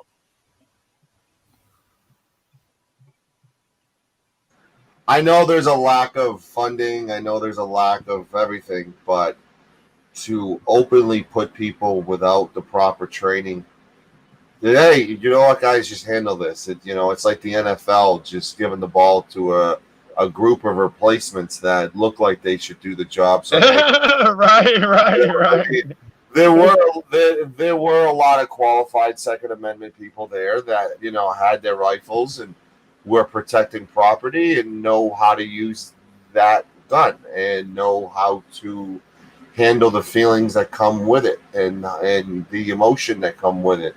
This 17-year-old clearly didn't have that emotion in check from the get-go. He walked around like his shit didn't stink. He walked around like he was a police officer. He did everything but a citizen's arrest prior to the shooting. And here we go. He thought he was someone he wasn't, was kind of like given like a blank handshake to essentially, hey, if shit gets out of control, handle it. You don't give a 17-year-old kid that opportunity to decide how to handle something. Agreed. If you give him that responsibility, you need an adult set right there next to him who's teaching him that thing. So where to get the rifles? Allegedly, supposedly he belonged to a militia group, and he was also a what do you call the young police cadet? Okay, so what you're saying is like father militia group. No, I'm just saying that his background, right? He was one of the Endeavour program. He was a member of the Endeavour program. Is that the police? He was an explorer, which is the next step beyond Eagle Scout. Thank you, NJ. There's explorer, and I'm just saying allegedly he was part of a militia group. That's all. I don't know, and we think that's where the rifle came from. I'm not sure. I can't, but that's what's been. I'm pretty sure I heard he was had been in some type of police cadet too. That might be the explorer thing. That's the explorers group. They attach themselves to different professions so that the individuals can get a taste of it to see if it's to their liking to make a career of it. Yeah. Well, his career was short-lived. It was brutal, and I feel sorry for that kid as well. It was brutal. I think from the videos I've seen, I think an argument could be made for self-defense for the second two. I would agree, right? Yeah. I would agree. All the way up until he Well, shoots did four you- more did you- rounds and shot at That him. is a different generation and a different type of trust. But I gotta go ahead and get off here for everybody. Hey, I wish you all the best, even if you don't like the Antichrist. It's all right. But hey, y'all take it easy. All right. I appreciate you coming on. Take care, All bro. right. Yeah, good evening. So there's Did a you shot of the notice? seaport. There's a Did shot you of the notice? seaport right there. Did you notice in the first video before what we're looking at now that there was a shot fired that was not the kids? Yeah, it came from behind him, I believe. Yes, I do believe there was shots fired, and he ran over there and he shot somebody. Yeah, it seems to be. Yeah, there's a lot of ifs and buts, and there'll have to be a proper investigation into it. But Yeah, at this point in time, he has shot and killed somebody or a couple of people. yes, So, and those other he's gotta be things, held. a lot of it is speculative. What's going on? And I try not to engage in, especially that one right there, that part right there. I'm with Morgan. You're gonna need an investigation to see what went on in that corner beforehand. Well, you also seen the video footage, Joe. Like, I mean, we seen it in slow motion, and it was pretty clear. First shot at the gas station, which was the first shooting. Okay, first round goes off. Quite possibly could have been self-defense. The second two shots that he put in him on the dude's way down, not self-defense. Afterwards, you could try to look at the self-defense of the one guy who was armed and he was getting attacked by more than three people. Potentially could have been self-defense, but directly afterwards, when he fires more shots into the crowd, not self-defense. So I like them both. You're right. I think on both counts. You mean the one where the guy had a gun pointed at him? and that's self-defense, but he also just murked a dude and then put two more rounds in him. So if you were to go to court for that, NJ, you'd wind up charged with either homicide or at least manslaughter because you used two excessive rounds. They hold us to a higher stringent rule of law than they would a police officer, right? Police do it, it's like in the heat of the moment. Oh, whoops. In the heat of the moment, I just dumped four more than I intended to. I thought I was hearing echo or maybe return fire, so I return fire some more. We don't have that luxury as people. Okay. Yeah, the skateboard's not a deadly weapon. No, but if you're being attacked by three or more people at the same time, typically across the board of the U.S., you have the right to use lethal force. The other problem is he's underage. He's got a rifle. He doesn't live in that area. And all good points. All good points. Well, what if I would have taken my gun to VA and then it cracked off of VA and I had my rifle, and then had to use it to some degree. Now all of a sudden, am I a criminal because I traveled in support of a movement and then all of a sudden shit cracked off and it went bad? No, but those are good points. If you're from out of town, you're going to be accused of some shit, looked at harsh here, look like as a provocateur. But you went to VA to a protest. You didn't go there for a riot. And that's what basically he was doing. He thought he was. I also didn't go there with a gun. That was dope, Morgan Killen. He was prepared for a riot. Yeah, he was prepared for a riot too. So was I though. I was prepared for a riot, but I didn't take a firearm. Okay, well there you go. But I'm just saying. No, we went to a fucking gun show. We went to a gun rally. It's different. He went to a protest armed, ready for battle. If he had stayed where he was, as he said he was going to, with the others that were supposedly, and I mean even the businesses that he was supposedly doing security, quote unquote, air quotes, for, they weren't his businesses. He wasn't. Was he there? Had he been asked down there by a business? I mean, there's a lot of things you don't know. But at this point in time, he came across a state line with a firearm to a riot. And that's something else that's got to be taken into account as well. The girl is good. The girl is on point with all this shit. What's up, Sam? My only problem with it is the kid's underage and probably shouldn't have been carrying a firearm across any state. Any state line, yep. I know, I agree. Yeah, I agree with that. Now, had he been of age, I think that my opinion would sway the other way. It might. But I'm just there's a lot of other there's a lot that you have to weigh up in this. So from the video evidence to why he was there, who made him go there or who encouraged him to go there. There's a lot of stuff that has to be gone through. Yeah, watch it be the police. Huh? No, I would agree with her this time. Watch it be the Normally, police. I No, am no, I'm on the saying other watch it be the side of police. this argument, but I think she's right this time. I'm even And on what's some the let's be likelihood that the police patient invited shit. him? What's the excuse me, Liberty? Do you want to get probability your beard that someone from the police invited him? Why Probably would high. you? How would you come up with that even analogy? That question. It's logical. It's logical. You pulled it out of your ass. I disagree. No. I would say that you got to look at all perspectives. Like, who do you know? Who do you know is going to ultimately have a problem with protesters, right? And is willing to strike back or travel across state lines to use lethal force? Was he warned by like maybe an uncle in the police force, a distant cousin, a brother? Who knows? What popped off? How Like she about said, a bunch of white supremacists that were in the militia that he was supposedly a member of? and that could be it too, right? So there's a lot Yeah, of things like Morgie says could be potentially a problem. I say explore all options. He was front row at a Trump Yeah, rally. I got that, but I wouldn't go there if I were you, Liberty. You just don't know. I think the cops were too busy.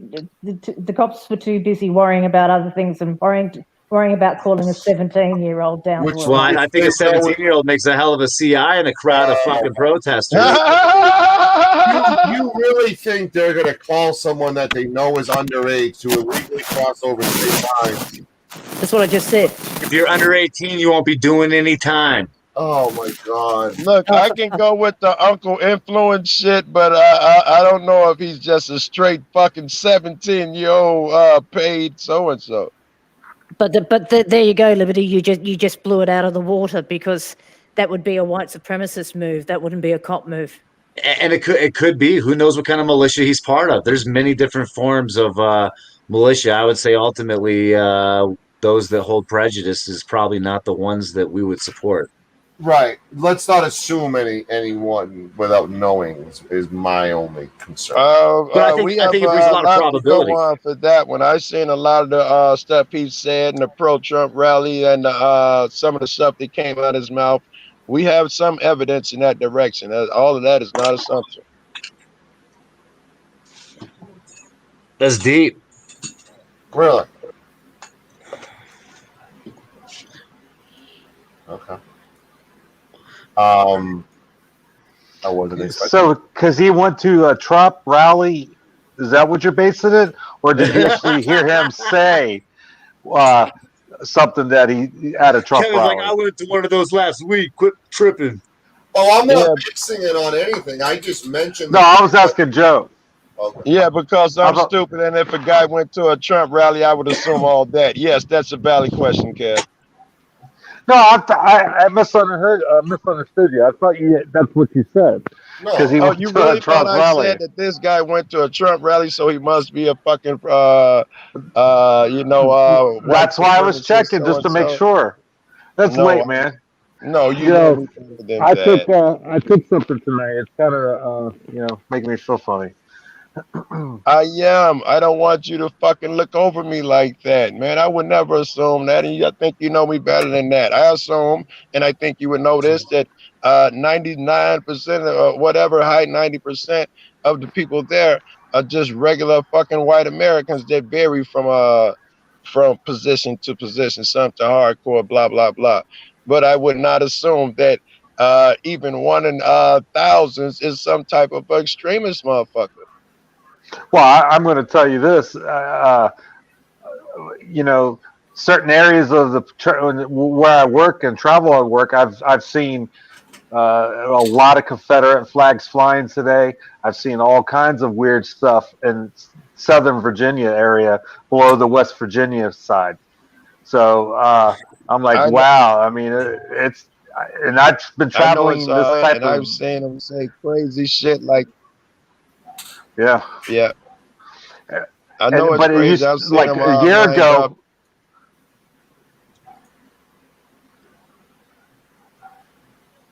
Go ahead, Joe.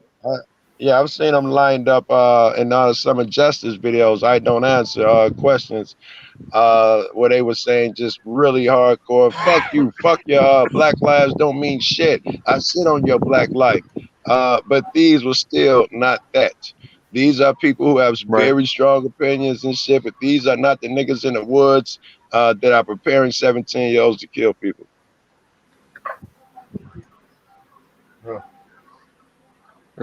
It's a crazy time we're in. It is. It's a real deal. His It PayPal was is. at Things 80K. are changing. Wow. How long is it going to be?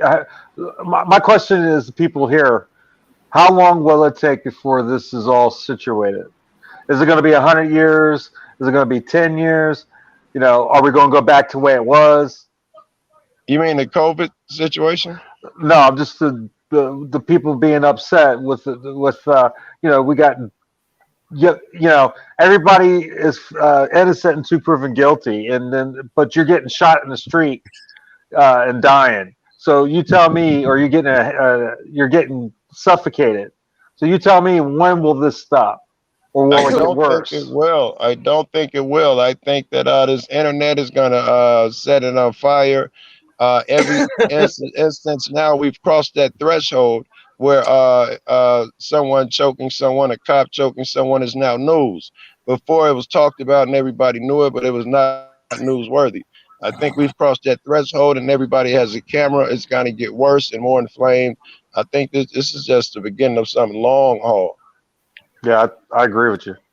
The bottom line is going to be this: is that you've got a multifaceted problem here. You've got your COVID, and you've got your race wars. This isn't all just about policing. This is about a lot of stuff that's been bubbling under the surface for a long This is a time. race war, is what you're calling it. That's what it's about. It's a No, race war. no, I didn't say that. I said racial issues that have been bubbling under the surface for a long time. Yeah, well, maybe that's what you meant, but that's not what you said. But Yeah, okay. race war wasn't horrible. I was with her on race war. People are certainly trying to play it as that. I was going to let it They go. are playing it as that. Yeah, exactly. They are playing it as that, and that's what Yeah. you're looking at. And they're admitting it. I mean, you look at some of these websites.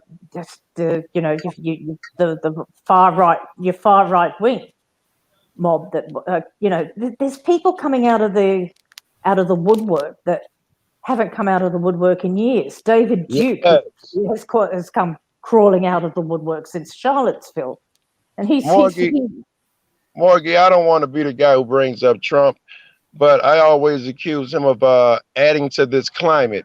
If he says really dumb shit like bang his head on the car door or whatever shit, old country, whatever racist act, I think he adds to that climate. And if you're president, be presidential, and if you have that part in you, just shut the fuck up and say nothing. Don't make people's lives worse. I think people believe it's okay now. Every fucking body that kills somebody leaves a piece of paper saying "I love Trump." Like that's a badge. Exactly. Plus, you've got it, but you bring up a good point there for the simple reason, and you hit the nail on the head, because if you look at a large amount of the frauditors that have gone out and go, oh, police violence, blah blah blah, etc. And I love Trump, Trump's going to do something about it. Now Trump's basically turned around, and you're seeing a change in the frauditors. They're not supporting him as much because he's supporting the cops. And it's interesting. You're watching them change their ideas on a lot of things, because that is interesting as fuck, Morgie. I bet you've seen more than I have, but I totally believe it. Well, if you look back at the early videos from a lot of them, for the last 2 years, and you'll see them at Trump rallies. You'll hear them talk about Trump, all that kind of. Some of them are wearing Trump hats and stuff like that. And now that all that rhetoric is now slowly disappearing, because Trump is going, we're going to support the cops. We're going to, so their stance on that is now, they're still going after the cops, don't get me wrong. But I'm okay with that, though. I always say that until something affects you personally or your loved one, that you're not going to see through a certain have a certain vision.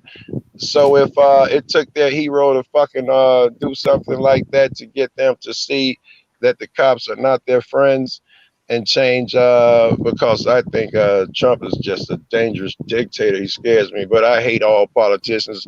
I think Biden is going to be horrible. Clinton, Obama, you know, I'm that dude. But this dude scares the fuck out of me, bro.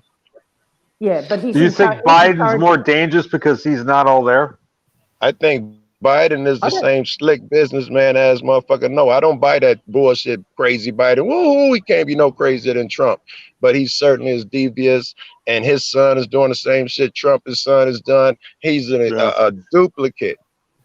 Hang on. What? No, he's. Are you talking about the Ukraine thing? Yes, the Ukraine thing. Yeah. Every bloody politician's kid does something like that. I agree. So yes, it's not like this dude is. That's but they use your political pool to get your kid out of trouble. Yes, even if that doesn't matter what party you're in, that's wrong. Yeah, but not just that, but struck from records, man. Like, do you think history's going to be talking about Biden's kid or what Trump's kid's doing? No, man, they don't care. No, They don't care. No, we don't even care what the president's doing at this point.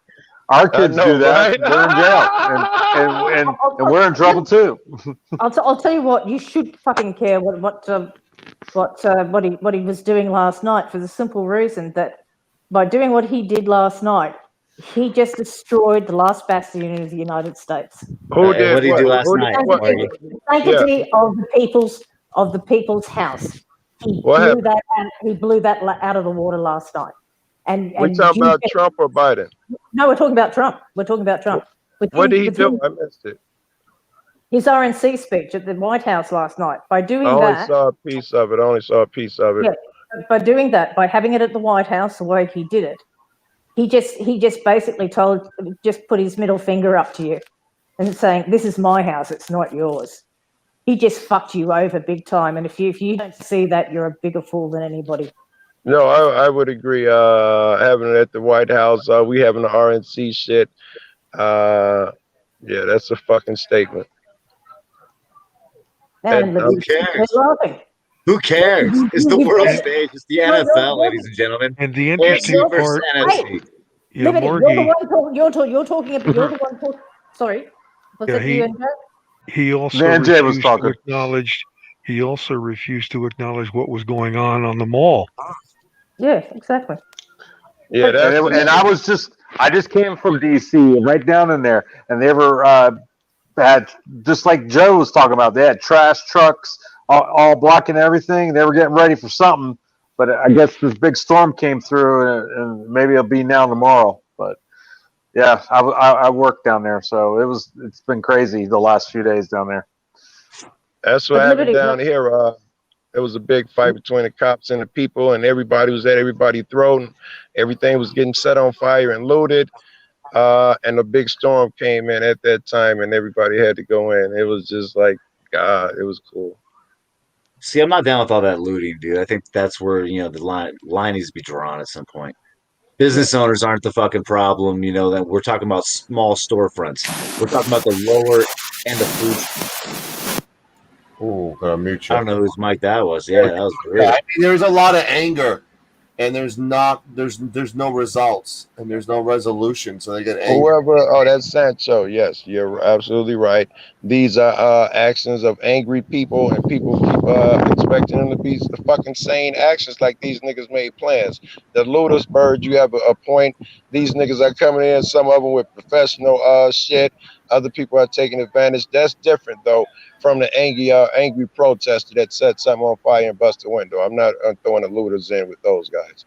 Those guys have legit anger, and they're acting out badly, which is, I guess, acting out, period, means. But nobody plans this shit, right? Nobody goes at home and says before, when we go to the protest, if something goes bad, we're going to hit the stores that belong to the corporations. It just, you're down there protesting, police split you up. You get angry because that's the face of the people who you are fucking protesting again. They just went and smacked you down. It's like, fuck you. and you start breaking barricades and windows, and then they respond and beat somebody up, and then it escalates. And Well, how does then it that cycle escalates. stop? How's that cycle get stopped, Joe? I'm sorry to say this, but the police have to bend. They have to fucking bend, bow, break, and if not, you got to take it. And that's just the start. You said the start. But in this, you cannot send the fucking police out there like Bull O'Connor and the other cat, whoever somebody said earlier. You can't do that shit. No. History repeats itself, and it's about to, and it's doing it right now. Those pepper balls and sound devices they used are just the same as them sicking the dogs back then. Well, and here's You the know, thought, Joe. Like, if you pepper sprayed or you shot a paintball full of pepper, or you tear gassed, or you smoke bombed, or flash banged an officer, what would he do? oh my goodness. If I made it out there alive, which I would not, I would be under the jail. I believe you would probably be shot at the point that you did it. And why? Because you have the ability as an officer or as an individual to one up your opponent. Okay, now this is the thing. Unlawful is unlawful, but no cop should be shooting you in the fucking face or shooting you in the body or anything. Do with fucking pepper spray balls out of a fucking paintball gun or shooting fucking long streams of bear spray across the fucking field. You know, these are things that they would shoot somebody over. Now, if you're going to shoot somebody over doing something like that to you, why is it It okay must to be do that to pretty peaceful horrible. protesters? So I It see must the be pretty escalation and horrible, how, right? If you're going to yes. shoot somebody over it, it must be super horrible. And so now we're getting into what is excessive force? What are we willing to tolerate as people? And Oh where's the shit, my basic phone's humanity finna right? die. You know, My or phone's dying. I'm at 1%, man. ah, Let me hop on the other phone. Post the link, Sancho. I just Yeah, said it's what I find curious. What did the convention? You know, when wartime, the rules and stuff. I wonder what it would be said in there if you know you did that. How would that look out in the world? You know, there's rules, right? well, there are rules of engagement, but this is the thing: is that we've allowed the police state to militarize. You don't train a Right. dude to fucking ultimately become a soldier on the fucking streets of America, because that's pretty much what we're doing nowadays, and expect him not to fucking be motivated to fucking utilize the skills that he develops or that she develops. Let me, guys and girls, right? Right. Um, there is a need for law. We know this to be true. You know, who the hell are you going to call if someone steals your car? Who are you going to call if someone breaks in your house and you have to use your self defense? You're going to call the cops afterwards if you're fucking intelligent enough. You know, um, when it gets down to it, dude, there's a basis and a need for what we have, but we've allowed it to become something that we don't want as people. And they feel like they need it because they're trained to be scared, right? Right. It's why they didn't respond to a shooter that just shot fucking 3 people within their fucking visual fucking premise. In which who are you talking about? The guy in Kenosha? Yeah, I'm talking about Kenosha, the recent shit. Written. How the fuck were they supposed to know that that was the bloke that had shot everybody? Because they were in fucking view of what was going on. If they Well, they weren't keeping weren't. their eye on that protest, then they were obviously not fucking monitoring the protest, which they were there to monitor in the first place. It's my belief that they probably seen it happen and had a good understanding of what was going on and chose not to engage at the moment.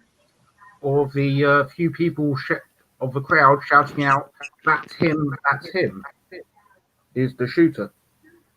Yeah, Might have given them a yeah, clue. and they didn't seem to care much. No. Well, they So got that's the why. let's break down. Let's do some commentary and break down this video. Self-defense versus the murder. What you mean by obsessed and fixated is that he was a police explorer when he was younger. And So police explorer is one big thing. Back to Blue. Not only was he police explorer, he was police cadet. We're going to learn that right now. he liked the page humanizing the badge and Blue Lives Matter, like I do. I used to write for Blue Lives Matter. And he had some Back to Blue and some Thin Blue Line pictures on his Facebook page. If that's being obsessed with police, then I don't know what I am. To me, it just looks like he's for law enforcement. Timeline. So the shooting Kyle could be seen right here trying to clean graffiti off of a local high school. So that's him trying to help out. This is the interview we talked about earlier that he interviewed with a couple camera people. Had no issue doing so. A couple minutes before the shooting, Kyle gave an interview to independent journalist Richie MCG. Here, obviously, you're armed and you're in front of this business we saw burning last night. So, what's up? So, people are getting injured, and our job is to protect this business. And part of my job is also help. If there's somebody hurt, I'm running into harm's way. That's why I have my rifle, because I need to protect myself. That's why I have my rifle. Didn't have legal ownership of the rifle, but that's why I had my rifle. This individual talks like a hired hitman almost. He talks like a hired contractor, someone who has been given a job to do, and he is focused on completing the mission to the end. Look at his fucking face. Look at his baby face. I mean, can somebody on this panel tell me that baby face doesn't look like somebody who may not be of age? I take it you never heard of false ID. We didn't even get that far. Nobody even stopped him to ID him. He's got a baby face. From what Kyle says here, he wants to protect businesses. He wants to be able to protect himself using that rifle.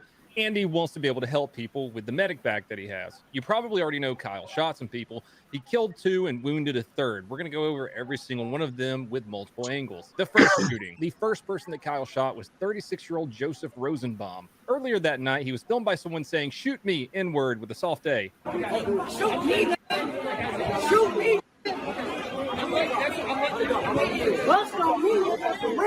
In another picture, you can There see he is. Rosenbaum's. That's the guy in the red shirt.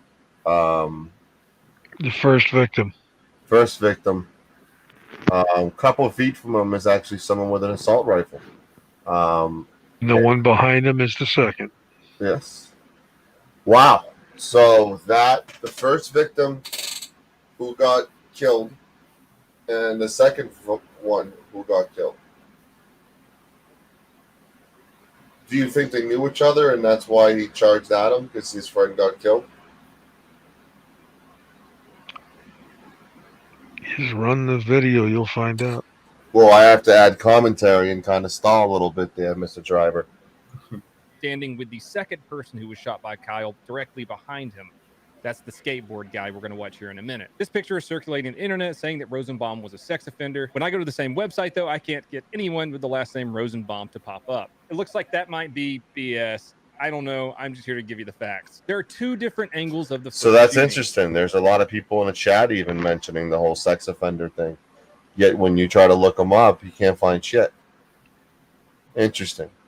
Now, was it removed by the government to not point attention towards the victims and shine it towards the shooter? I mean, Or is he underage? Who's underage? Is one of the victims? Is that victim underage? You know, like None of them were. No, none of them were underage, except for the shooter. Yep.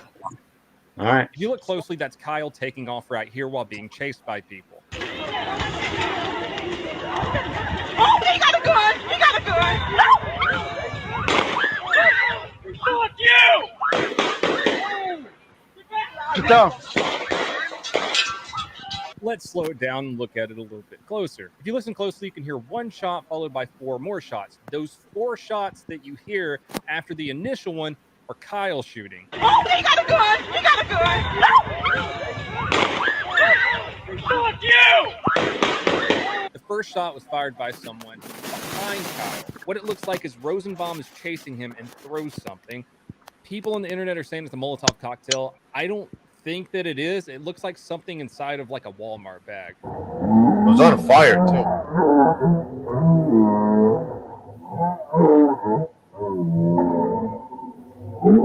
So that's interesting.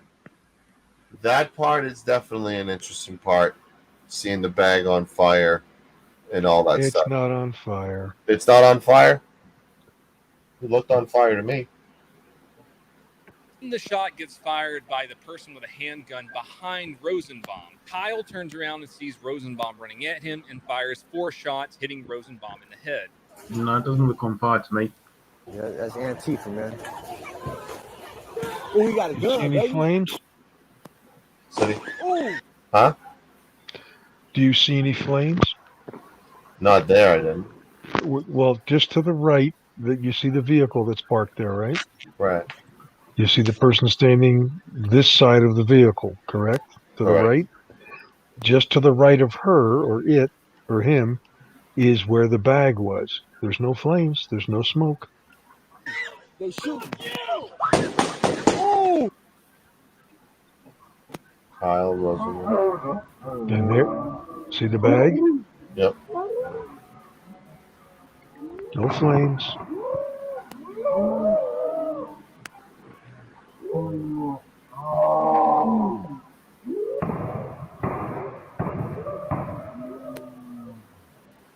Let's look at the other angle.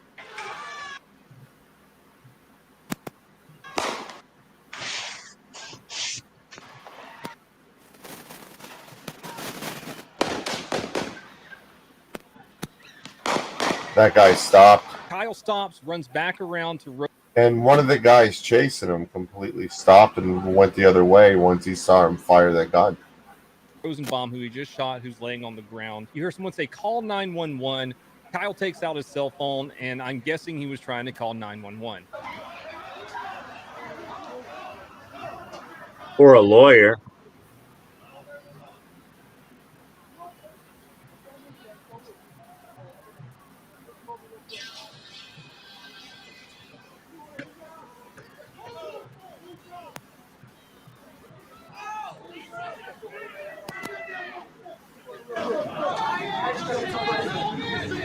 A bunch of other people start crowding around, and Kyle takes off again, probably because he had another angry mob of 20 to however many people chasing him. This leads us to shooting number 2 and 3. Kyle's running down the road because there's a bunch of people chasing him. People are chasing him, hitting him. He falls on the ground. Look at that shot. That's an interesting shot right there. And this is great commentary. So I don't get copyright striked again twice in one night. That is a fascinating shot. I mean, Skateboarder. Yeah. I mean, you can see this. Well, it looks like the skateboarder's on the left holding a skateboard, and this is someone else jumping in with his leg up. That's the third individual who got shot, correct? Yes. And look at that contact. I mean, he's getting stomped on. Their goal was to grab the gun. His fear was they were going to grab the gun and use it on him, correct? Probably. I mean, in his eyes, he might have just, did self-defense, and he was trying to exit the scene. Like I said, there's a lot of things about it that are self-defensive. I think this is a good illustration of one of them. Somebody charging at you could be used as self-defense, but we go back to the fact that self-defense is a moot point because he illegally brought a gun, an illegal gun, was an illegal possession of a firearm, brought it over across state lines. Yep, and one of those guys had a firearm on them. Did he, or was he given it on scene? That depends on how deep into the conspiracy you want to get. That's when a dude jumps on top of him.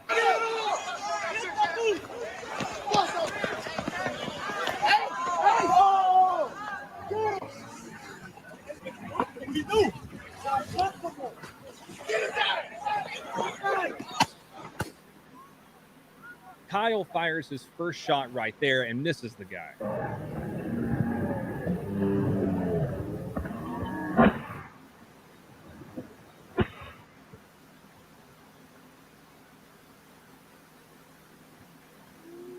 Being attacked by 3 or more. Our second shooting. The next person Kyle shoots is 26-year-old Anthony Huber. This is a skateboard guy. He has a history of being charged with recklessly endangering safety with a modifier of use of a dangerous weapon in domestic abuse, strangulation and suffocation with a modifier of domestic abuse, false imprisonment with a modifier of domestic abuse and use of a dangerous weapon. Now, how much is trying to make this person look like a piece of shit? I mean, how much is this trying to make this person look like a piece of shit as opposed to a victim? They call one a rapist or a pedo with no fucking paperwork, and then they got the paperwork on this dude. Everything he's ever been arrested for. Yeah, it's battery with a modifier of domestic abuse and use of a dangerous weapon, disorderly conduct with a modifier of domestic abuse and use of a dangerous weapon, and disorderly conduct with a modifier of domestic abuse. This was in 2012. In 2018, he was charged with battery with a modifier of repeater and domestic abuse, and disorderly conduct with a modifier of domestic abuse and repeater. Huber runs up. It looks like he taps Kyle in the head with the skateboard and tries to take the rifle away from him. Kyle turns and shoots Huber in the chest. He walks a few steps and then falls on the ground. He later passed away.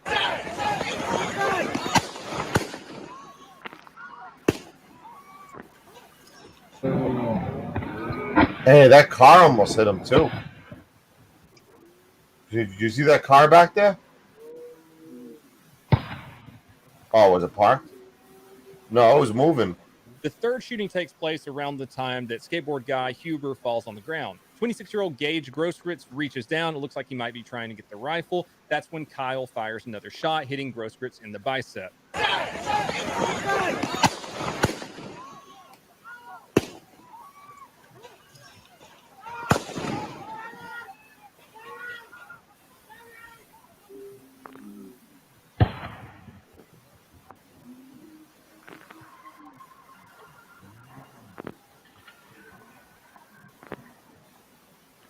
So he had his arm up.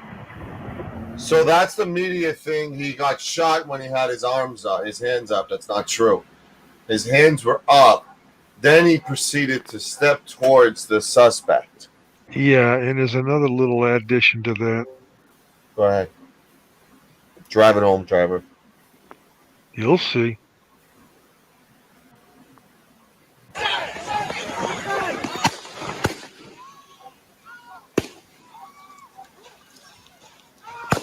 Oof.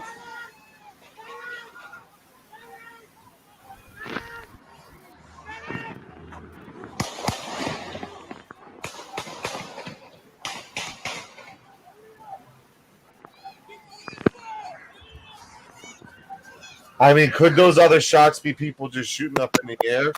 I highly doubt it. Sounded like his rifle to me. His rifle? Yeah. No, it sounded like other shots from somewhere else, not him. No, that wasn't his. You would have seen something from the Flash or something, yeah. Let's go back and look at it again. That definitely wasn't his gun.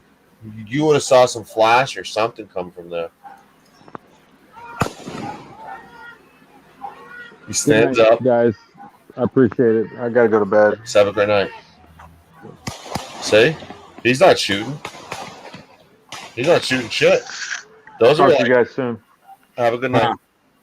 Thanks. Those were 6 to 8 shots. Just blah, blah, blah, blah, blah. He's not shooting one thing. Where did those shots come from? Crowd, obviously.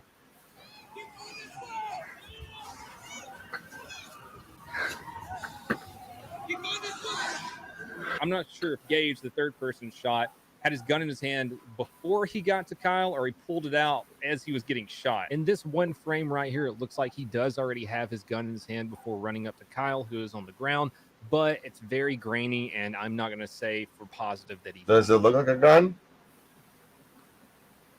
He's got something in his hand. It's got a point to it. Definitely could be. You're weighing the possibility that it could be? I would say it's highly likely. That wasn't a gun, Southside Slacker says. does. It's really hard to tell that part. You can see him later on in some other pictures. Hope he retracted with it. This gun in his hand. Around this time, police start showing up in their armored vehicles. This is when you Up can on see Kyle panels, running outside. toward the armored vehicles with his hands in the air, and it looks like he's trying to flag them down. This part right here is causing a lot of controversy online because it's obvious they drove past him because he's white. It also could be because they just arrived on scene and they don't know what the hell is going on. But who am I to say that?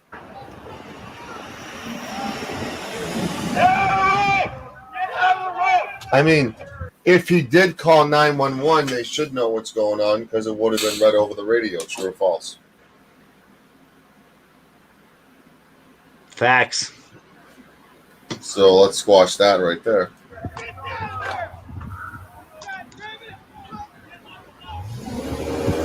Before we end this video, I want to talk about a couple more things that have been circulating the internet today. A lot of the stuff I'm seeing is similar to this tweet by Peepa Shea. Instead of offering aid, he ran. He murdered someone and ran. 17-year-old kid should have been picked up by the cops instead of being tossed in water and encouraged to play policeman. What she's talking about is a live streamer happened to catch Kyle and some other people of the small militia protecting businesses get some water from some cops. Hey, thank you, guys. Need water? Seriously. That's where I'm right. You need water. We'll throw you one. To address the This is a running clip. quick, This is the clip, Joe, that I saw that I told you about earlier that we went live on. Was just random people walking around, and he was in the shot just walking around. It was we didn't think anything of it because it was prior. It was prior to the shooting, mind you. all the videos start off with people chasing him and someone firing a gun into the air. Who wouldn't run from peaceful protesters after all the footage we've seen the past couple years of peaceful protesters chasing people down and beating them to death? It's almost like the Dylan Roof situation. People are thinking that he shot those people and the cops were like, high five, good job killing those people. Here, have some water at Burger King or whatever. But no, there's some water way before the shootings even took place. A lot of people online are also saying that Grosskreutz has a criminal. And that's the other thing that I really want to address with that clip we just showed that I discussed. A lot of media outlets are trying to portray like that clip was after the shooting, as if it was a locker room slap on your ass in the shower. Great job, you killed a couple people. 3 less problems to worry about, 2 less problems to worry about. That's not true. I believe a little bit of that narrative, man, by them telling him that we're going to push the crowd down here and then leave and let you handle it. And that friendly relationship we had with them, that he had with them, I don't believe anything like they were like, yeah, good kill. But I do believe they fostered that a bit. Well, no, that clip of them giving water and all that was before the shootings. I'm aware. I know. Record, and he's a felon and he shouldn't have had that gun. I can't find 100% proof of that. The official website for the Wisconsin Department of Corrections doesn't say anything. If you research a little further, there is someone matching his name and date of birth that caught some charges in 2012. These were theft, burglary, criminal trespass, disorderly conduct, and armed with a firearm while intoxicated. I'm not saying this is fact. This is just a search I found on someone with the same name, same age, and lives in Wisconsin. I'm here trying to tell the facts and just clear up anything that may be wrong online about any of these people involved. I think we can agree that he probably shouldn't have been out there, seeing as how it was illegal for him to be holding that gun. But so we can get some calm, comprehensive discussions in the comments below. Was Kyle defending himself, or was that murder? Oh, and by the way, he was picked up by police and charged with 2 counts of murder and some other stuff. So, self-defense or murder? Let me know. Self-defense or murder? For the reasons Bird said, it has to be murder. For the reasons Bird said. Anyone else? Well, let's look at what I said. I mean, if that wasn't him firing those 4 shots into an open crowd, it's highly probable that the self-defense, rolls all the way up into that second shooting. I still stand by dispersing those 4 rounds. It was my understanding that multiple rounds went off after, the first shot went off and the dude hit the ground. The other shots went in, and that's not self-defense. So it's going to be an interesting thing. We're going to be all talking all about it. I just don't know enough about the first incident. I don't know enough about it to say whether that was or wasn't. Sancho played it on his channel the other night, dude. He had a nice little stream on it. I have actually a video clip of it. I've seen the video, and maybe from whatever angles they have. But yeah, check out. And I've heard many theories up to why he's doing it. I've heard why he's throwing a bag at him. He thought it was on fire, I believe I heard.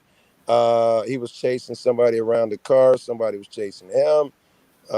Somebody had a gun, and he was stopping them from doing something, stopping them from killing someone. He didn't really shoot the guy. I've heard so many things that happened in that corner on that video. Interesting. Well, it looked pretty clear to me from the Sancho's clip that you can see when the kid's wig gets peeled back and he hits the ground.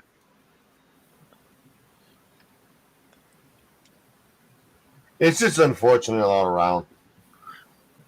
Well, the kid could have had the best intentions in the world and then made a bunch of bad decisions. And I would say that taking his firearm with him into all that, dude, is, like if you're going into that shit, take gear. I'm all about that, but it probably wasn't intelligent for a 17-year-old kid to be doing that. I'm looking at it from two ways of the fence here. The first way of the fence is the opposite side. It is you have to protect not only what you believe in, protect property, protect the businesses. Their local businesses don't deserve to suffer. They're the ones suffering right now where their business is being destroyed. That building that he was protecting was lit on fire the previous day.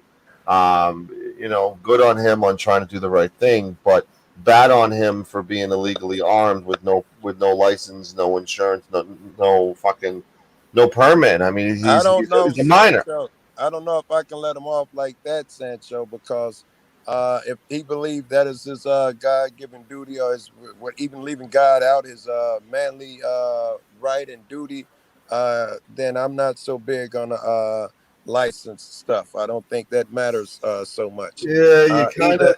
There's no either he whole should have pass. been out there, he was ready, or he shouldn't. I think it's going to end up being murky as fuck. And what happens when you shoot somebody and you run off and people see you with a gun and everybody's following you? What happened? He shot someone, get him. And they come after you. You gonna shoot motherfuckers Right. again. But here's my beef. He's already on record, and it's going to be used against him in court, stating, "I'm ready to kill." Essentially, I'm ready to use lethal force if need be. It's his exact words.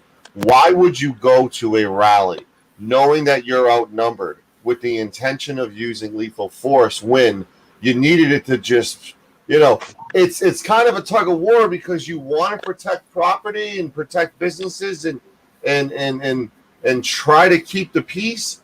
But on the other side of the fence, you're walking around telling everybody you're willing to go lethal if need be. Lethal's the only option, knowing you're outnumbered, knowing there's more angry people than there are armed people. What are you thinking? Why was he away from his post? That's Yeah, gonna be a what good made him one. run? No, the It first looks like it happened the first shooting happened at his post. It Yes, looked it like did. to me. It did. No, that was a different. No, it's not. He was running towards something.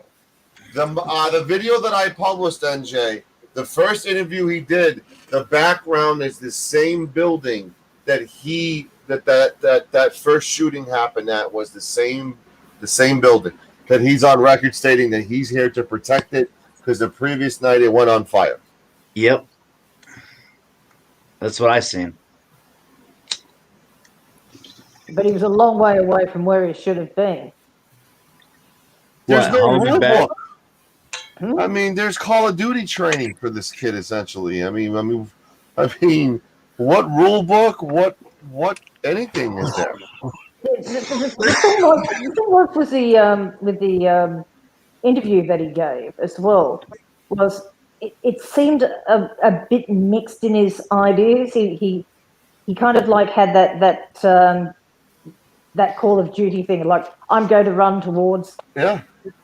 So there's some kind of indoctrination done something. I don't think it's via Explorer. It sounds like it's more malicious sort of propaganda type stuff. Well, we're the militia. We run towards the danger. We don't run away from it, sort of stuff. The police Eagle militia sounded like to me. Well, I don't know what the police militia legal is. I mean, he was on Police a Explorer or whatever. I mean, let's go with the logic that he got chased away from his post, and then we saw what we saw after that with the tackling. The fact that he was being chased by an unarmed man, decided to stop being chased, turned around and shot him in the head, essentially, grazed, and killed the man. I don't think that was close enough of a distance to be classified as self-defense. What if that man is directly followed by a crowd of 100? Now it becomes reasonable. Well, he wasn't being followed that closely. And the guy he ended up shooting, he's either turned around and shot or I don't know. But the question is, where did the other shots come from? Probably the guy that had the gun. But who? But that was the skateboarder. No, sorry, I'm going back to the original one, the first guy, the guy in the pink shirt, where it all started. So there was a shot from behind. You see him run. Oh, that was the other thing. Remember when he gets on the phone, when he shot that guy and the guy's gone down, you can actually see the bag on the ground. It's never a light. He walks back past where that bag was thrown. It's between those cars there. You can't quite see what's going on, and yet you hear shots. And I'm trying to work out, where and how he kind of turned around, because it doesn't look. It's strange. It's just a strange positioning from what I can see. We just right. It's just not enough. Look at shooting 2 and 3, and look at the physical contact that transpired prior to that, and compare it to 1. Yeah, that second one. I mean, you can hear them say he's got a gun. He's just shot somebody, so they're obviously going to try and run him down and get the gun off him. But then again, he could be scared for his life, because he knows damn well they're probably going to beat the shit out of him if they're going to get his gun off him. I mean, you've got that scenario as well. And we know that he thinks like a cop. We shouldn't say it like that, but I wouldn't say it like that. No, he knows that. He knows that logic, and you do not let a crowd disarm you. You'll be dead. Don't let it happen. He could have been in that mind state.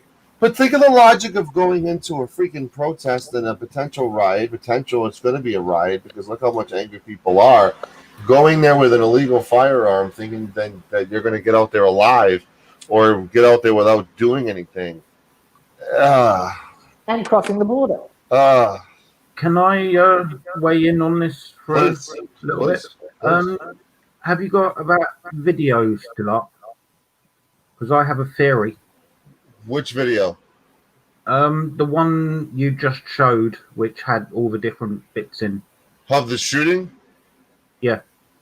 It's in the private chat.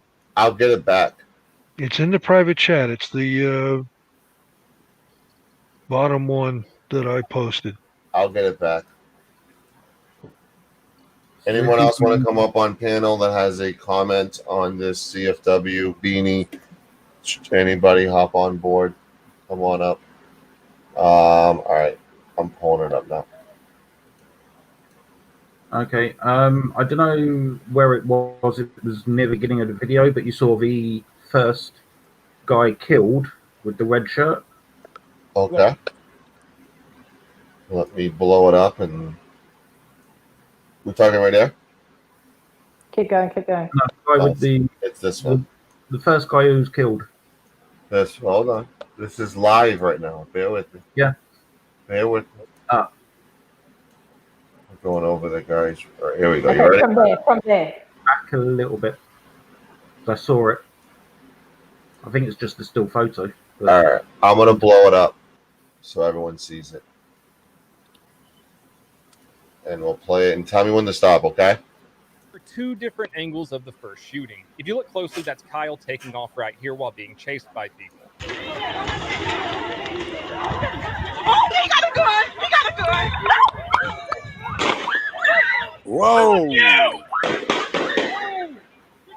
Sit down.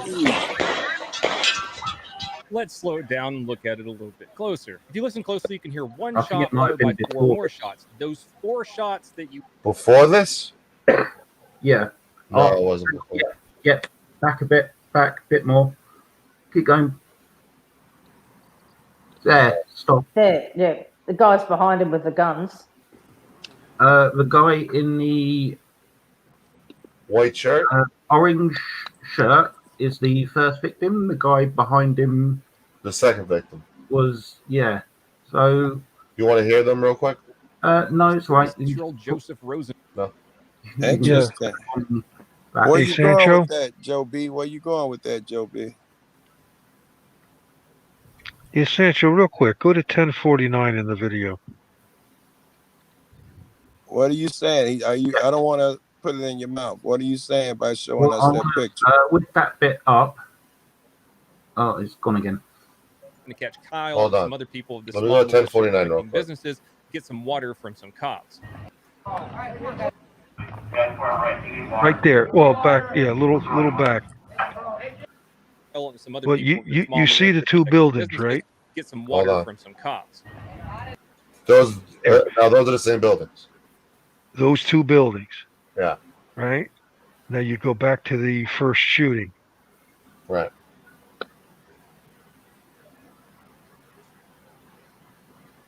For the second angle of the first shooting, they don't look like the same buildings. There's no cars in the car park. It ain't just that. Look at the building that's in front right there, Okay. right? That's not the street that No. we saw. This was earlier in the day. This was earlier in the evening. This is the building he was protecting. Was it? He was meant to be protected, yeah. Go back to the footage of when they threw the bag again. All right, guys, I'm high. Be patient. Okay. Thank you. Southside, how are you? Angles of the first shooting. If you look Good, closely, yourself? that's Kyle taking off right What's up, here while everyone? being I'm chased fine. by people. Oh, he got a gun! He got a gun! Fuck you! Sit down. Let's And he slow just down. bucking everybody.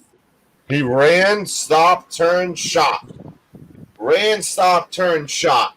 That's not fucking legal. That's not self-defense. Okay, no, hold on. Yeah, well, it is though. I mean, I just wanted, before I start my piece on this, I want to know without a doubt, definitively, was he not allowed to carry that gun in that state? Like, are we for sure definitively that? Because I know in Texas, under certain circumstances, a 17-year-old can't possess a rifle. So I want to know without a shadow of a doubt, he was not legally allowed to possess that weapon. First of all, Yes, but he if went he across. was, that's here that's here nor there, because in Texas you could be from Louisiana and attend a rally here in Texas and use your weapon just as freely as a resident of Texas. You know what I'm saying? So being from another state, again, I want to know the legality of the gun. Was he legally allowed to have it under the circumstances? Like, I heard he wasn't. was not as well. No. Okay, so the state did not allow it. Then manslaughter. It's still self-defense because again, I'm going by I can only go by my state. Shit, I think something's going on down the street. I see sirens. I Right. can only go by my state, and in my state, I don't have to run from somebody. If I back up 10 feet, I'm doing you a favor by moving back 10 feet. So if two men are chasing me and I stop and turn and they continue to chase me, I have every legal right under self-defense to pop as many as I feel necessary in. And I only shoot to kill. I don't shoot to wound. He illegally crossed over state lines with an illegal firearm. And no way Wisconsin is stand your ground. And that's things that I have that's why I'm asking right here. And again, I still feel manslaughter, you know what I'm saying? Because I understand those, I feel he needs to be charged for having an illegal weapon and possession of all that, but he still has to have some level of being able to defend himself. The first shooting is questionable to me, in all honesty. I agree. I'm still looking into the first shooting. That one's questionable to me, but the second one, when he's being attacked, is clear. Right. I feel like those men got what they deserve. The first one we're watching right now. This one right here, I don't know enough about what's going on right here to make a clear, decisive anything. But regardless of the matter, he does deserve at least manslaughter. I do agree with him being arrested, period. If he wasn't allowed to have that gun, then self-defense as an immediate like defense in his side, it doesn't hold water. Southside, let me ask you before you run the picture, Sancho. Let's assume that guy threw that bag at him. It hit next to him. He turned around and started shooting. Is that no? Is it it's murder now? Yeah.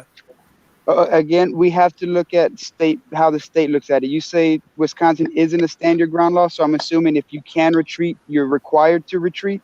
Duty to retreat, more Look likely. at the distance. Look at the distance we are a freeze at right now. It does. See, that wouldn't matter to me. If you're 20 feet from me and you throw something at me, I don't know what you're throwing. A brick to the head can fuck me up. I'm not taking that chance. I'm gonna turn around. I'm gonna fire. You've threatened my life, so I have every legal right to take you out of your threatening position. Can he shoot everybody in the crowd? If he let it play a little bit, you're gonna see he's shooting at a bunch of people. Okay, I that does look. You have to be aware of what's behind you. But in his position right now, he sees his initial feeling is 2 or 3 people are chasing me. So when he turns around, he may not think that that crowd is just recording, because he may literally be feared. Like, I'm playing devil's advocate, because again, I'm not saying if he wasn't in legal possession of that gun, he gets what he deserves, just like how I feel about everything. But playing devil's advocate. With all due respect, babies aren't made without penises going into vaginas. None of this would have happened if this kid didn't illegally cross state lines with an illegal firearm. Fuck! Okay, I 100% agree with that to an extent, because there's been individuals attacked at these protests throughout the nation that don't have weapons. So we can't say that a white kid at a BLM protest might not have got attacked. That's just unheard of, because I saw it happen in San Antonio. He had no business being there with an illegal firearm. I agree with that 100%. 100%. I agree that the shootings and the deaths would not have happened, but we cannot say for sure the attack wouldn't have. Well, we don't know. Like that, that's we fact. don't know. We don't know what made him run towards it in the first place at this point. In time. We're right. Like there again, there are a lot of ifs and buts, and we can sit here and talk about it all night. But unless we've got the full picture, we can only speculate. So you're right. For certain, Excuse me. We can say the murders would not have happened. We can say that for certain. Amen. I 100% can say that if he wouldn't have had those guns, those men would not be dead right now. I can agree with that. Yeah, excuse me, but this isn't the law, but this is from a lawyer's site. Chat. All right, so let me just look in the private chat. Okay, got it. So my biggest question is, the initial shot wasn't Kyle's. Whose was it?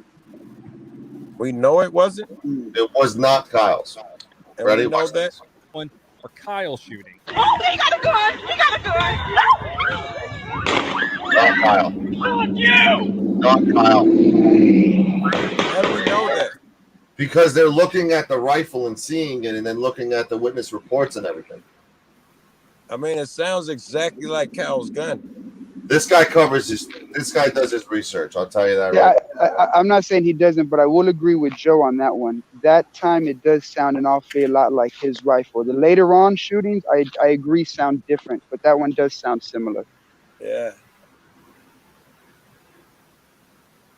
What's it the caliber of an AR? The first shot was fired by someone who was behind Kyle. 223 or 556. People on the internet are saying it's a Molotov cocktail. I don't think that it is. It looks like something inside of like a Walmart bag. Like it's a medium cheap caliber rifle. And it's like he turns around and just starts bucking. Like, fuck that. I'm standing my ground. You do not get to chase me. Chasing me is enough to get you killed and your friends too. Now what's this bit? Like, in my handgun behind Rosenbaum. Kyle turns around and sees Rosenbaum running at him and fires 4 shots, hitting Rosenbaum in the head. Yeah, that's Antifa, man. Oh, he got a gun, baby. Oh, they shooting.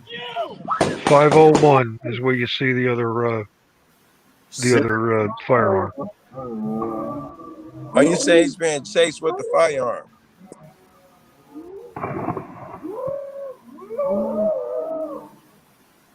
First gun wasn't his.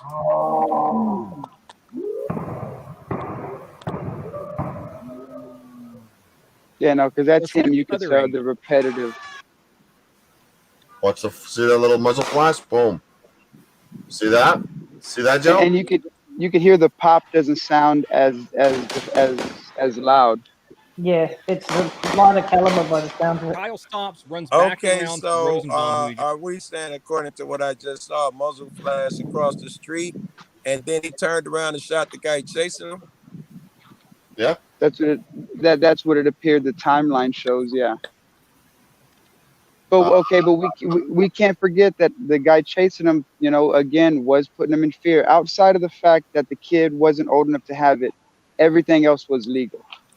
I mean, that's just the I don't know if I facts. get to kill a nigga because he chased me. Maybe, being in that state, you have a different opinion. But here, you solidly, that is a no-no.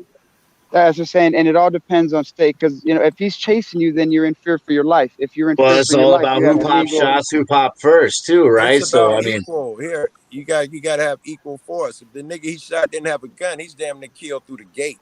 All right, Yeah, so no, equal forces in here. It's fear. That's all I need. I need to fear for my life. let's role play. I have a rifle.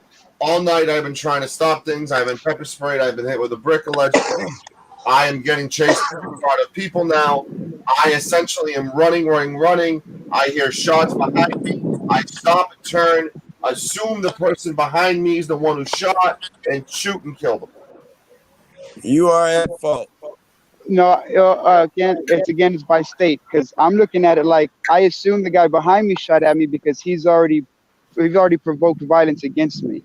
So yes, the assumption is wrong, but Yeah, it's not that was unjustified because the yeah. man has already threatened my life. So It makes I sense that feel, I thought he was the one because he was the one chasing me. But still, you were so wrong. You got to go to jail. because he's underage, he will be. But outside of that, it's perfectly legal. It's perfectly self-defense. I mean, that's flat out. Well, that's not up. That's not up to us. That's up to that. And again, like me and Joe have stated, we have to go by states. I can only express how Texas, and I translate Texas law. So I can only give my opinion on that. If Wisconsin doesn't have a standard ground law, like Joe stated, if you have to retreat, or like he said, there has to be equal force, then going by Wisconsin law, the kid should go to jail. I'm going by strictly by law here, Well, not my some of that beliefs was on Illinois self-defense. law. I was saying some of it was Okay. yeah, okay.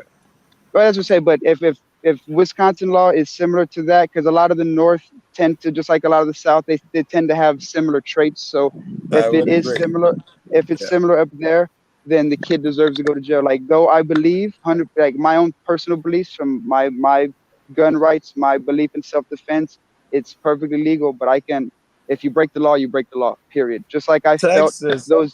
is different. Y'all think different. Y'all Yes, believe sir. every man should carry a gun, have the right to have a gun. Think totally different. I'll amen. also say not every Oh, no. Like in Texas, like not that I ever would, but I know of cases where men have killed hold people on, bro. robbing their neighbors. Like we've got that level of self-defense. We have the right to defend our neighbor's property as well. So, like it extends pretty far, our reach of self-defense in Texas. So my question to the panel would be, again, I'm running. I hear shots behind me. If those shots never came, do you think he would have fired those guns? Do you think he would have fired those shots? Oh Don't man, know. Don't know. I don't know. The way you talk about how the kid was itching, I really don't know. I mean, because you do got to take that into account. If he was out there looking to use that weapon, then it might not have even taken the shots. I'm still seeing sirens down here. I'm gonna walk down here and see what's going on. Well, if you want to go live, let me know. I'll just pop it on yours while we talk and I chop appreciate it up while we watch. I appreciate it. It's like this is an opportunity to unleash rage and potentially get away with it. It's kind of like the Purge. It's exactly like the Purge. You got a certain amount of time to do whatever you want and cause whatever havoc. And that's what I'm seeing right now. And that's disappointing. The thing is also, we know he's with some kind of militia. We don't know what kind. Well, is that for sure? Yeah. Because I myself would dress up similarly in tactical gear and be prepared for a situation like that. And I don't affiliate with nobody in Texas. They won't have me. It's already been confirmed. Cool. Right on. Okay. Right on. I only ask because Sancho's my only. This is my only source for. I don't watch the news, so I watch Sancho right now with this shit right here. Sancho, you're my source of news when it comes to what's going on with Kenosha and this little white kid. So I didn't respond. I don't trust nothing else. I didn't respond for 24 hours on this shooting because I wanted to get my shit together. Well, for when I did speak, it really meant something and it was balanced. And I remember I was on that panel that night. They were asking you about it, and we were just like, give us some time. Yeah, because I don't want to open my mouth. And then, my biggest fear is like having somebody walk around with my own merchandise, the Shut Your Suck merchandise. I mean, we got everything from COVID-19 mask, Shut Your Suck. We got the hats. We got the tank tops. We have the hoodies. We have the baby wear. If you have a toddler, you have a baby, they can have the El Sancho Shut Your Suck t-shirt. I didn't want to open my mouth and say something too early and then look bad with this situation. Yeah, but I will say Joe brings up a lot of points that here is Texas. Like I sit here and I talk shit about, oh, I'd have had the right and I'd have done this and I'd have done that. But he brings up a lot of points that we're taught just as gun owners in general, let alone if you take any class in Texas. The number one thing you look out for when you use your weapon is what's behind your target.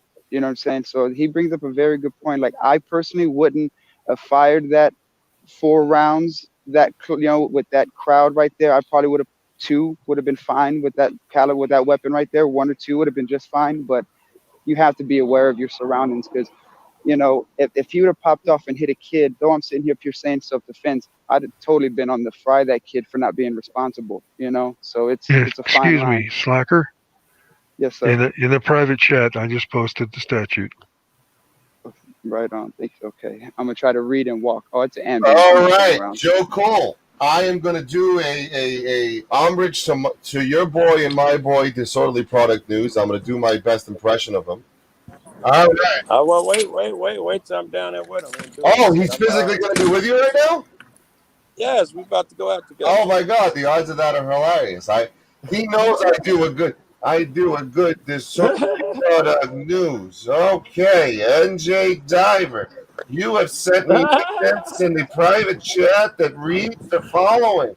Number 2, unless other facts and circumstances that indicate a criminal or malicious intent on the part of a person is not in violation. Hey, this dude got a great impression of you, bro. And may not be charged with a violation of this. Hey, Sancho, do your impression for dude. All right, Disorderly Product News here, everybody. May not be charged with a violation of this section for loading a firearm, or for carrying, or for going armed with a firearm or a knife. With regard to whether the firearm is loaded or the firearm or the knife is concealed or openly carried. This is Disorderly Product News reporting. Yeah, that's good. That's a lot better than the AFA. AFA thinks he can do one, and it's fucking horrendous. It's horrible. I do a lot of things better than AFA. AFA is horrendous. Disorderly Product News. That's rules and regulations. Chicago Police Department. I got that in my pocket. I'm bringing it in my pocket tonight. So they're even trying. Oh, that's not in our rules and regulations. I'm gonna bring it right out of my pocket. Usually I leave it in the car. Let me issue this right now to the Chicago Police Department.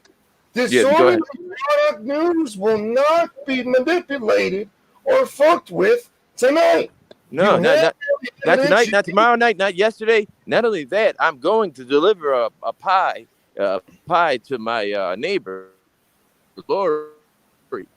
Last name Lightfoot, but I know her as Lori. I'm going to deliver a pie to her house tomorrow because she said their protesters on her block are illegal. You cannot protest on her block at all. But I'm not going to protest.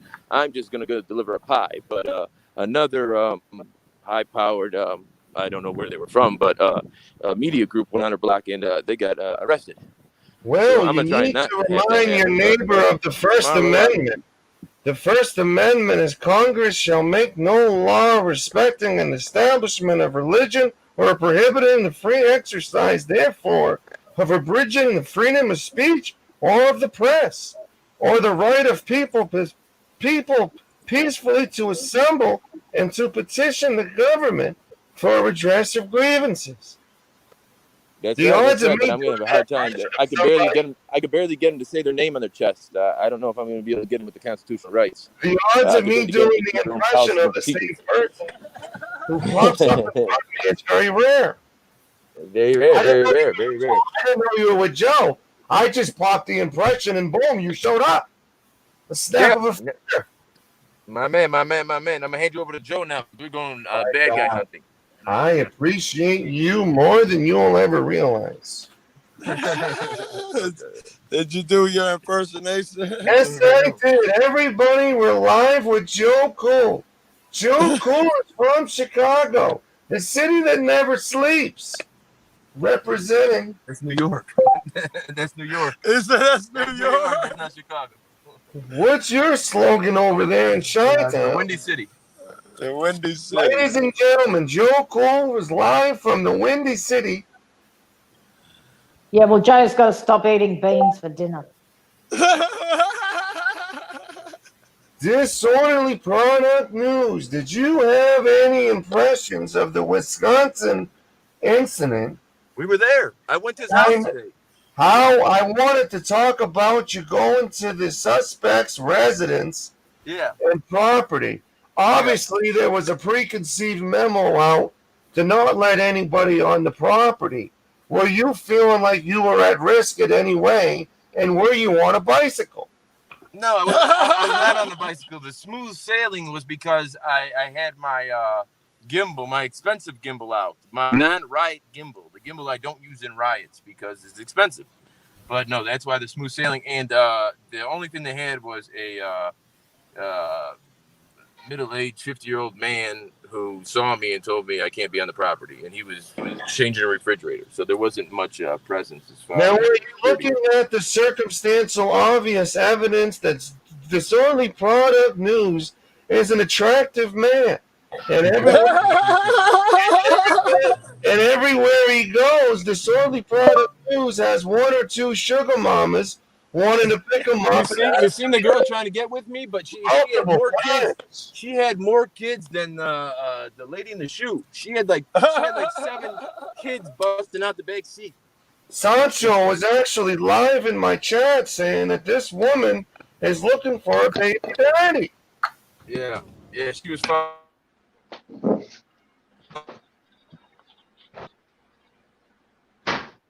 I think we're losing disorderly product news. I want to go over here. All right, I'm gonna be on at least for a minute so we can come up with a plan. Actually, I guess I'll just mute, man. You two go, whatever you do, go ahead, whatever you want. You can stay, you can hang out, you can do whatever you want. Just don't root for the Green Bay Packers. Aaron Rodgers is going to lose his starting quarterback job. What does everyone know? Joe Black, what's your comments on everything? Somebody reel me in because I'm going to keep going with this impression. I got a question. I guess for anyone who may know, or NJ in particular, because he's been putting a lot of the private chat in there. Are they charging this young man as an adult? That's what I heard. Okay, so don't know yet. Okay, because I have a question on that. If we go take out the self-defense argument and we look at the initial charge that everyone is looking at, which is minor in possession. If they're charging this young man with 18 as an adult, why can't we grant him the right to carry as an adult? So wouldn't that nullify that charge? Like, I don't get how they can charge him with as an adult, but yet if he was an adult, it wouldn't be illegal. Like to me it's a catch-22. Because if you charge me as an adult, I'm going to argue then that gives me the right to have the weapon, which nullifies the arrest and nullifies the charge. But if you charge me as a minor, then I have to eat the charge.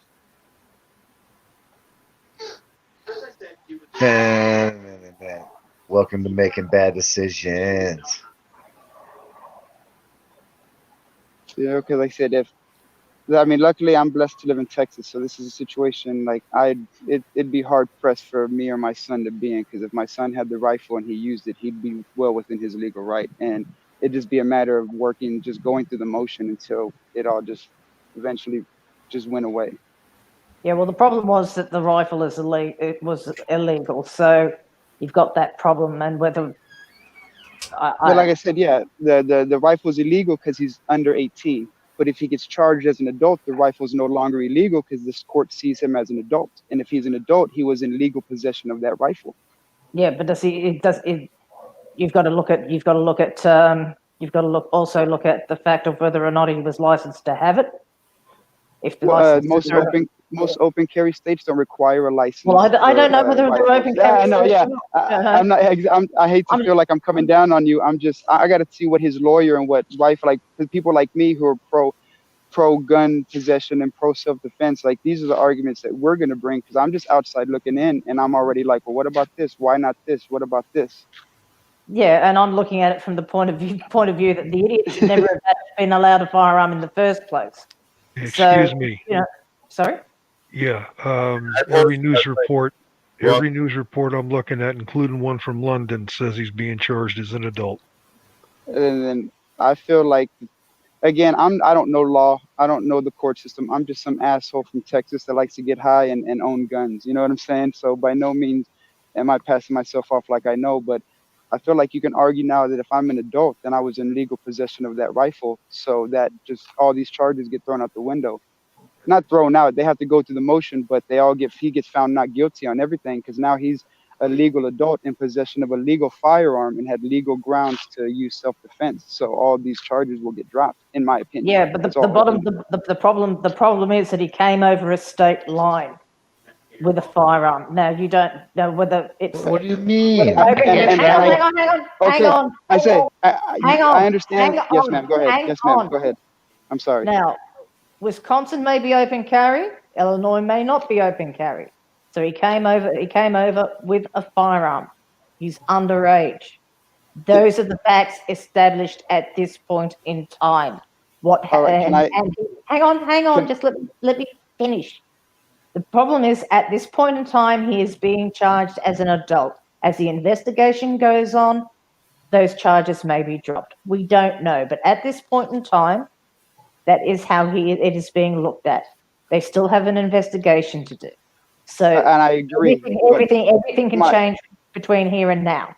But I just like to point out that I feel, and I understand that gun possession and carrying it across country lines overseas may be a lot stricter, but possession from one state to another isn't. There's no law against carrying a gun from one state to another. You don't have. There's nothing illegal about him carrying that gun from one to the other because you can still put, even though you can't open carry in Illinois, you can still transport that gun from Illinois to Wisconsin perfectly legal and breaking no law. So, and I understand that being from another country, gun laws, and even here in America, gun laws differ so very much that it's hard to even keep up with it. But the state line really has no leeway in this case when it comes to what he's done illegal, because there's nothing illegal about taking a gun from one state to another. But there is if you're underage. And again, you're right. There is if you're going to deliberately going to a riot with a firearm. Well, whether again, it's open or not. I mean, the fucking stupidity of people running around with firearms, and as you can see from those clips alone, you don't even know who the good guys and who the bad guys are.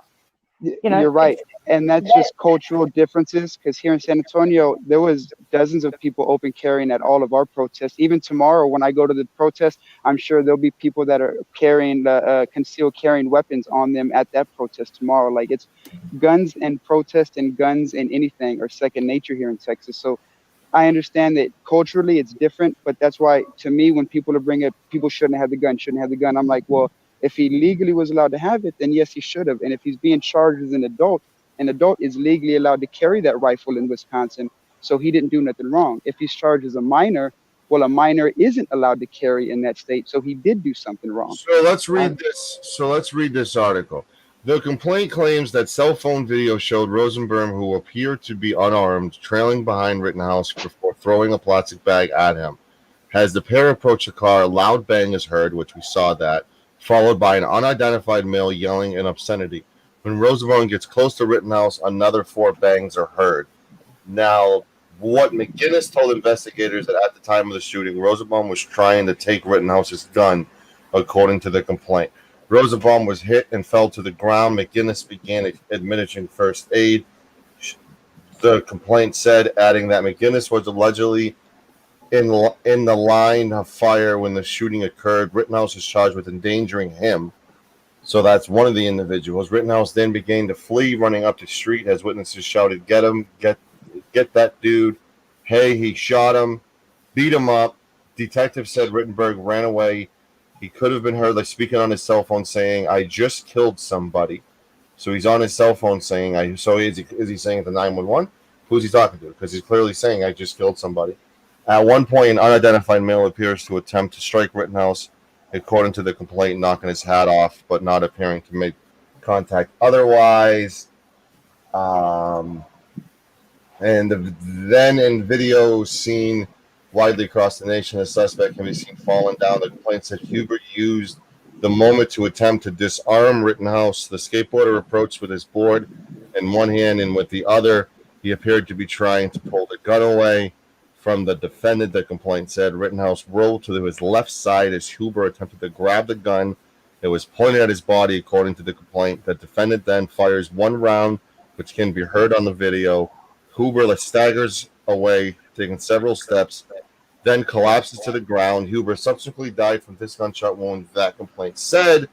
Grosskreutz, who had been approaching as Huber moved in and froze as the victim was shot, put his hands up. The complaint states Grosskreutz, who appeared to have a handgun, moved towards Rittenhouse, who shot him once in the right arm. Grosskreutz then turned and ran away, yelling for a medic. In videos of the incident, the suspect can then be seen still armed, walking towards responding vehicles, at times with his hands in the air. The police drove past him, then approaches a squad car before walking away. Rittenhouse was apprehended Wednesday in Anacoke, Illinois. Rittenhouse did not appear Friday during a brief video hearing in Lake County, Illinois District Court, where a judge granted Rittenhouse a public defender 30-day extension. Rittenhouse is seeking to hire a private attorney. As we said earlier, he has raised over $80,000 in his PayPal for his legal defense fund. He has spoken on the phone with his mother. The judge said the next hearing is scheduled for September 15th.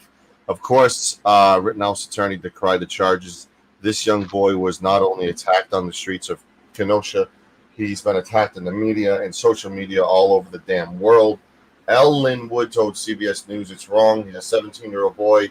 He was not there to create trouble, but he found himself with his life threatened and had the right to protect himself with self-defense, and now he finds himself accused of murder.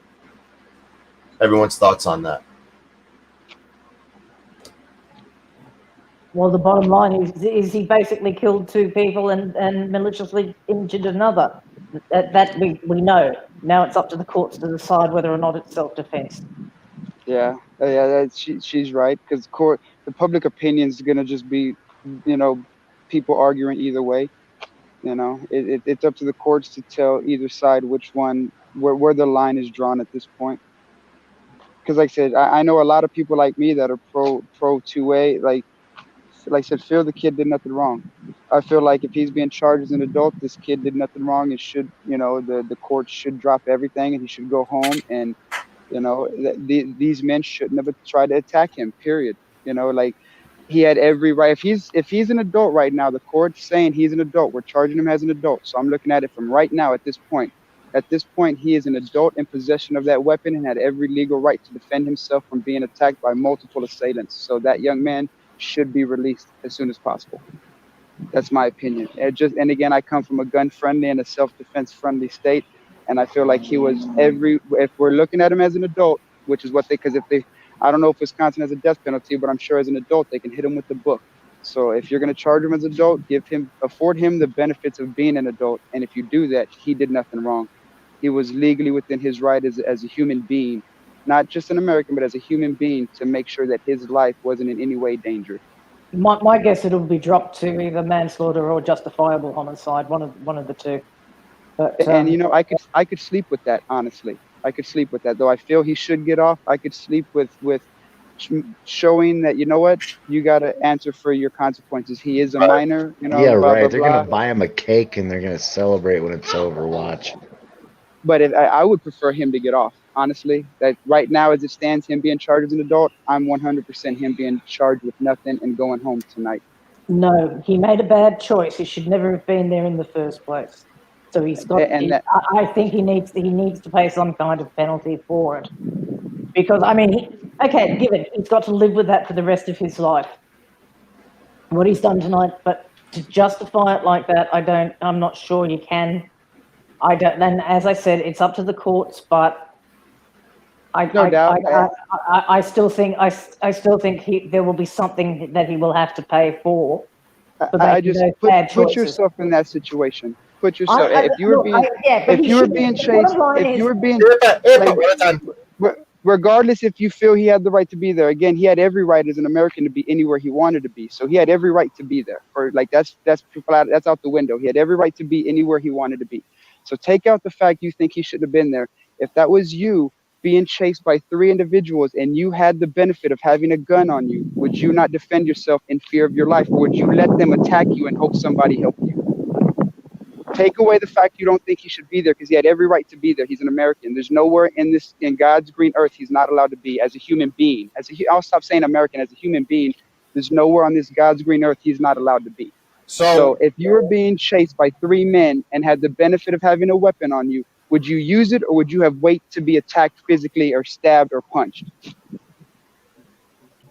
The bottom line is this: he should not have been there. He should not have had a firearm. He should not have gone across the state lines.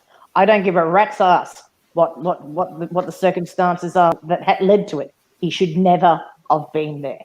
Yeah, and that's up for debate. I feel he had every right to be there. He created those circumstances.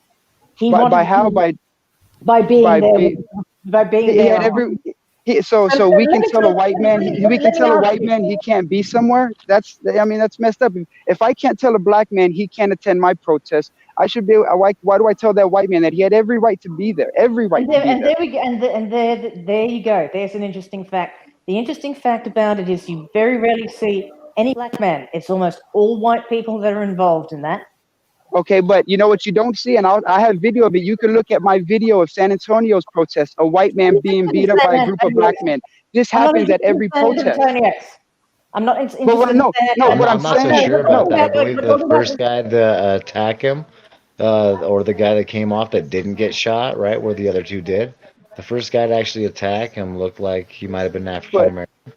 My point is, at these events, the white guy that tries to defend the business is always getting beat up. I saw it happen firsthand in San Antonio. It happened in other states where white men are being yanked out of their car and beat up at these protests, whether they're involved or not.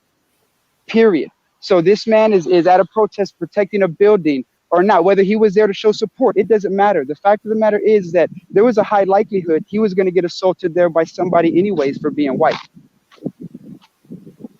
What? I don't like I know. said, because I've seen that firsthand. I am not biting into The that. other guys that were after him, and 2 of the guys that got shot were white. No, and I'm not saying that they have to be by black guys. I'm just saying that people that don't agree with these crowds of mobs that are out there being violent, not the protesters, but the crowds of mobs being violent, the people who disagree with them are being attacked.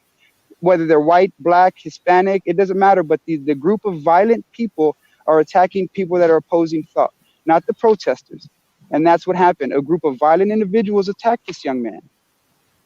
By no means am I saying the protesters did it, because I was out there and watched hundreds of peacefully protest.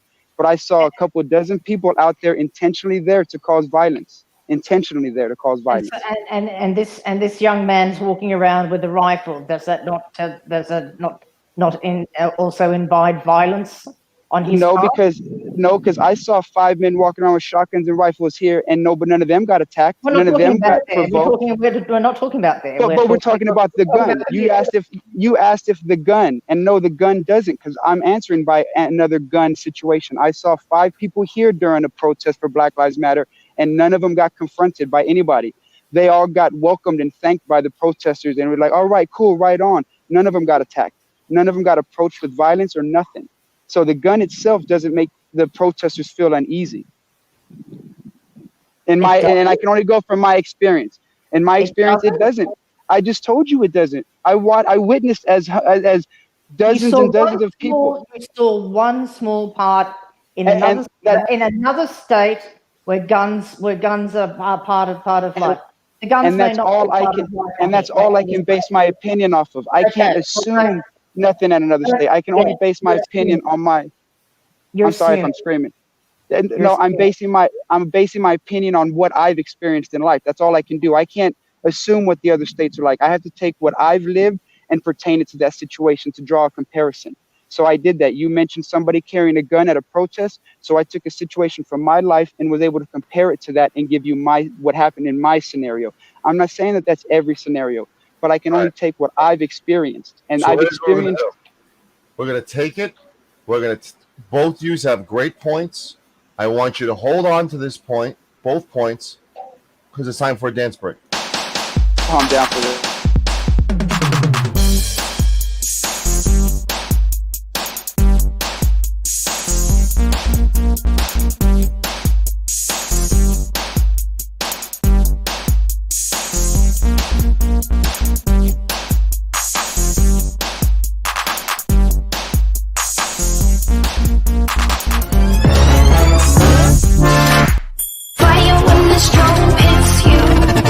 That's it, friend?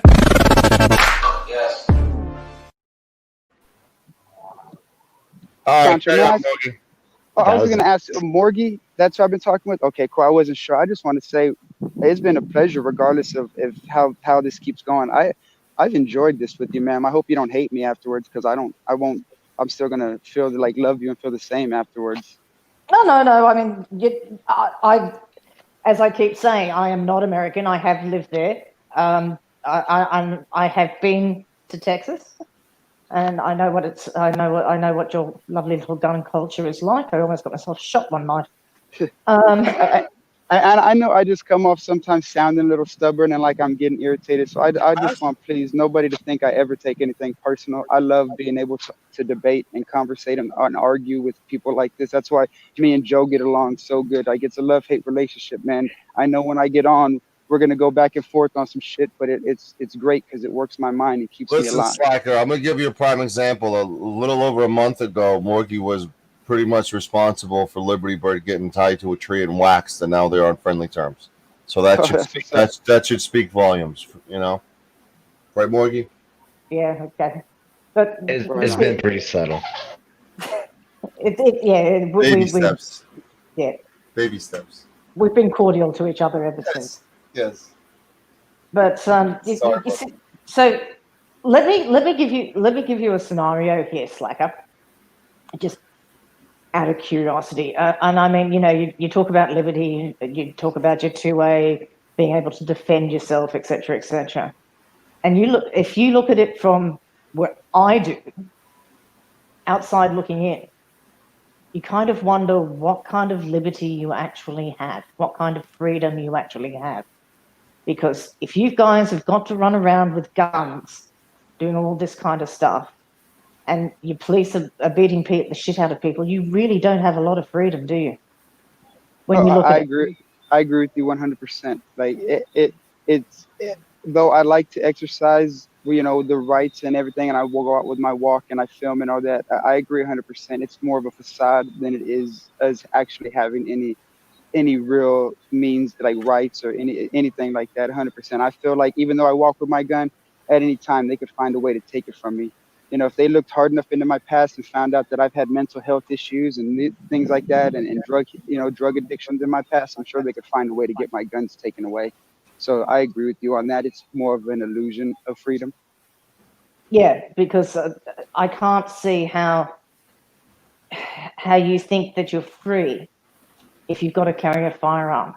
And don't get me wrong, I'm not saying that you shouldn't be able to have a firearm. Please don't get me wrong. I've owned myself. I'm quite a good shot. But what I'm see, but the fact that you think that owning a firearm, that being able to go out in public with your firearm is actual freedom. I can't see that. I can't see that. I don't understand it.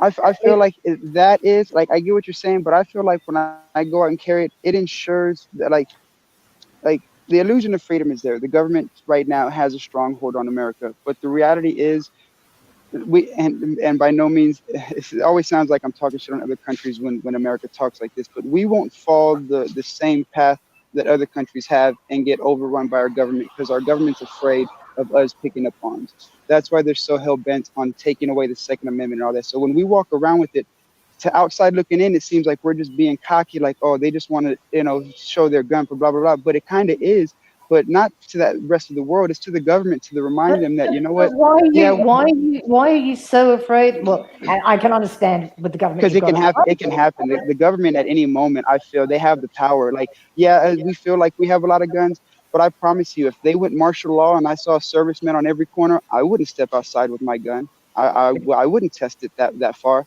Like, honest to God, like right now, I've got the freedom to walk down the street, so I'll enjoy it. But if, like I said, if they martial lawed it and I walked out my front yard and I see an armed serviceman who told me to go inside, shit, yes sir, you have a good day. Would you like some lemonade while I'm on the way, boss? No, okay, you have a great day. Like, that's what it is, you know. Like, I understand that they've got the power to enforce whatever they want. We're just biding our time. But I enjoy the show of arms. I do right now at this point because we have that ability. But I mean, what I'm actually saying to you is, why do you feel the need to go out with a firearm? Would it not be better? Would it not be better to own those firearms in case, and still have the rights to go out and shoot and learn, to the range and stuff like that? But to have to carry them within your community every day because you are so paranoid about a government when there's no need to be paranoid about the government. I mean, I remember. Just let me finish. Yes, ma'am. Please let me finish. Because I remember being down in Houston and going over. We were on one of the interstates, one of those cloverleafy things, and we pulled up next to a car, and I went, "What the fuck?" And somebody had literally peppered this car with buckshot, and it was just, there was almost no Duco on it at all. There was just birdshot or something like that. Somebody had literally peppered this car. And I'm going, why the fuck would you even do that? I mean, it blows my mind. It just blows my mind. I can at least, I can walk out my door, walk up the street, I can get in my car, and I don't have to worry about somebody pulling a gun on me and saying, get out of the car and hand it over. Or go into my shop and worry about somebody shooting me. Do you understand what I mean? I don't understand why you are so afraid. I do and I don't. And like I said, let me kind of, again, I can only take from my personal experience. One, the guns for the government is why it's in the Constitution. But I'll tell you why. Like, let me ask a question. The population where you live, what's the population there? 26 million. 26 million of your town, not your country, the town you live in, the city or town you live in? No, that's the country. Yeah, as I say, what's the population of the city or the town you live in? Do you know? 7. 7 million? Yep. Okay, so you're a big city like San Antonio. You may be able to relate to this. Like, the crime rate's not huge here, but the crime rate is significant. So that's why. And I only carry a rifle because I cannot carry a handgun in Texas. I would prefer to carry a handgun hidden underneath my shirt so nobody knows. I don't want to carry my rifle. That's my only option at this point in Texas. So, like, that's the only reason I get out and carry my rifle, because that's the only option I'm afforded right now. They won't let me carry a handgun. So once I'm able to carry a handgun, nobody will know that I'm carrying because I'll have it on me. And like I said, it goes back to where I'm at. I'm in San Antonio. We've got, I think, I'll conceal at that point, right? Yeah, like, I'd have no reason to make a scene about look at me with my gun. But the only way I can carry right now is a rifle or a shotgun. So it's either, do I have no protection or do I have overkill? Well, I'm taking Colorado, overkill. open carry. Yeah, I've been thinking about it, that or Maine, because Maine and Colorado are both weed and gun friendly. But it's the city, like San Antonio. Again, we have the luxury of being a very safe city. But Houston, I've lived in Houston, and I've lived in neighborhoods in Houston to where stopping at a stop sign can get you jacked. Like, legitimately. Yeah. Look, I've so been yeah. So, and that's what the gun ownership is for as well, for the protection from the crazy citizens us here in America. Like, because we got a bunch of crazy assholes here with that do and don't have guns. Like, so that's what the responsible gun owners like myself, that's why we argue we need it, because people fail to realize that the government, every president, and I'm sure Trump has done it, I just don't have no facts to do it, and I know Obama and Bush did it.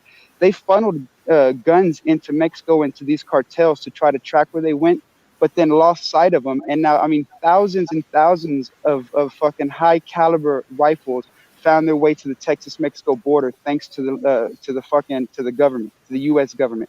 So we have them. That's been going on for years. That's exactly. So we have the government to thank for the illegal guns in this country and all the gun crime, not the legal gun owners that possess. Like, I've never shot my gun at somebody in my life. Yeah, but never. you can't. There's also a civic responsibility as well. And as we've seen, that people are inherently stupid. Let's put it that way. They are inherently stupid, and they're not going to do the right thing, as we have seen with a lot of school shootings, where Well, kids like get their guns from the parents' gun shots and stuff. You know, I'm just saying that kind of thing. All I'm and saying. I'm not. Oh, go Hang ahead. on. I'm sorry. You were breaking. Yeah, so you were breaking up. I thought you finished. I'm sorry. Oh, sorry. Was I breaking up? I apologize. But all I'm saying is that tighter gun laws, not taking your rights away, but I think a lot of people seem to think that Democrats are going to take your guns away. I don't think they are. I just think they need to regulate it, like ours are regulated. If we want them, we can have them. If we don't want them, you need a license. You need to do this. You need to do that, which is fair See, enough. So the I majority of us agree and don't. disagree. Yeah, I agree and disagree. Like I'm not so pro gun that I don't think we shouldn't have some kind of proper vetting. You know what I'm saying? But I just worry about who's responsible for that vetting. Is it going to be as flimsy as our politics, where these 2 to 4 years it's going to be super easy to get a gun, but the next 2 to 4 years nobody's getting a gun? Like, I just worry that it's not going to be a fair and unbiased process to get and own.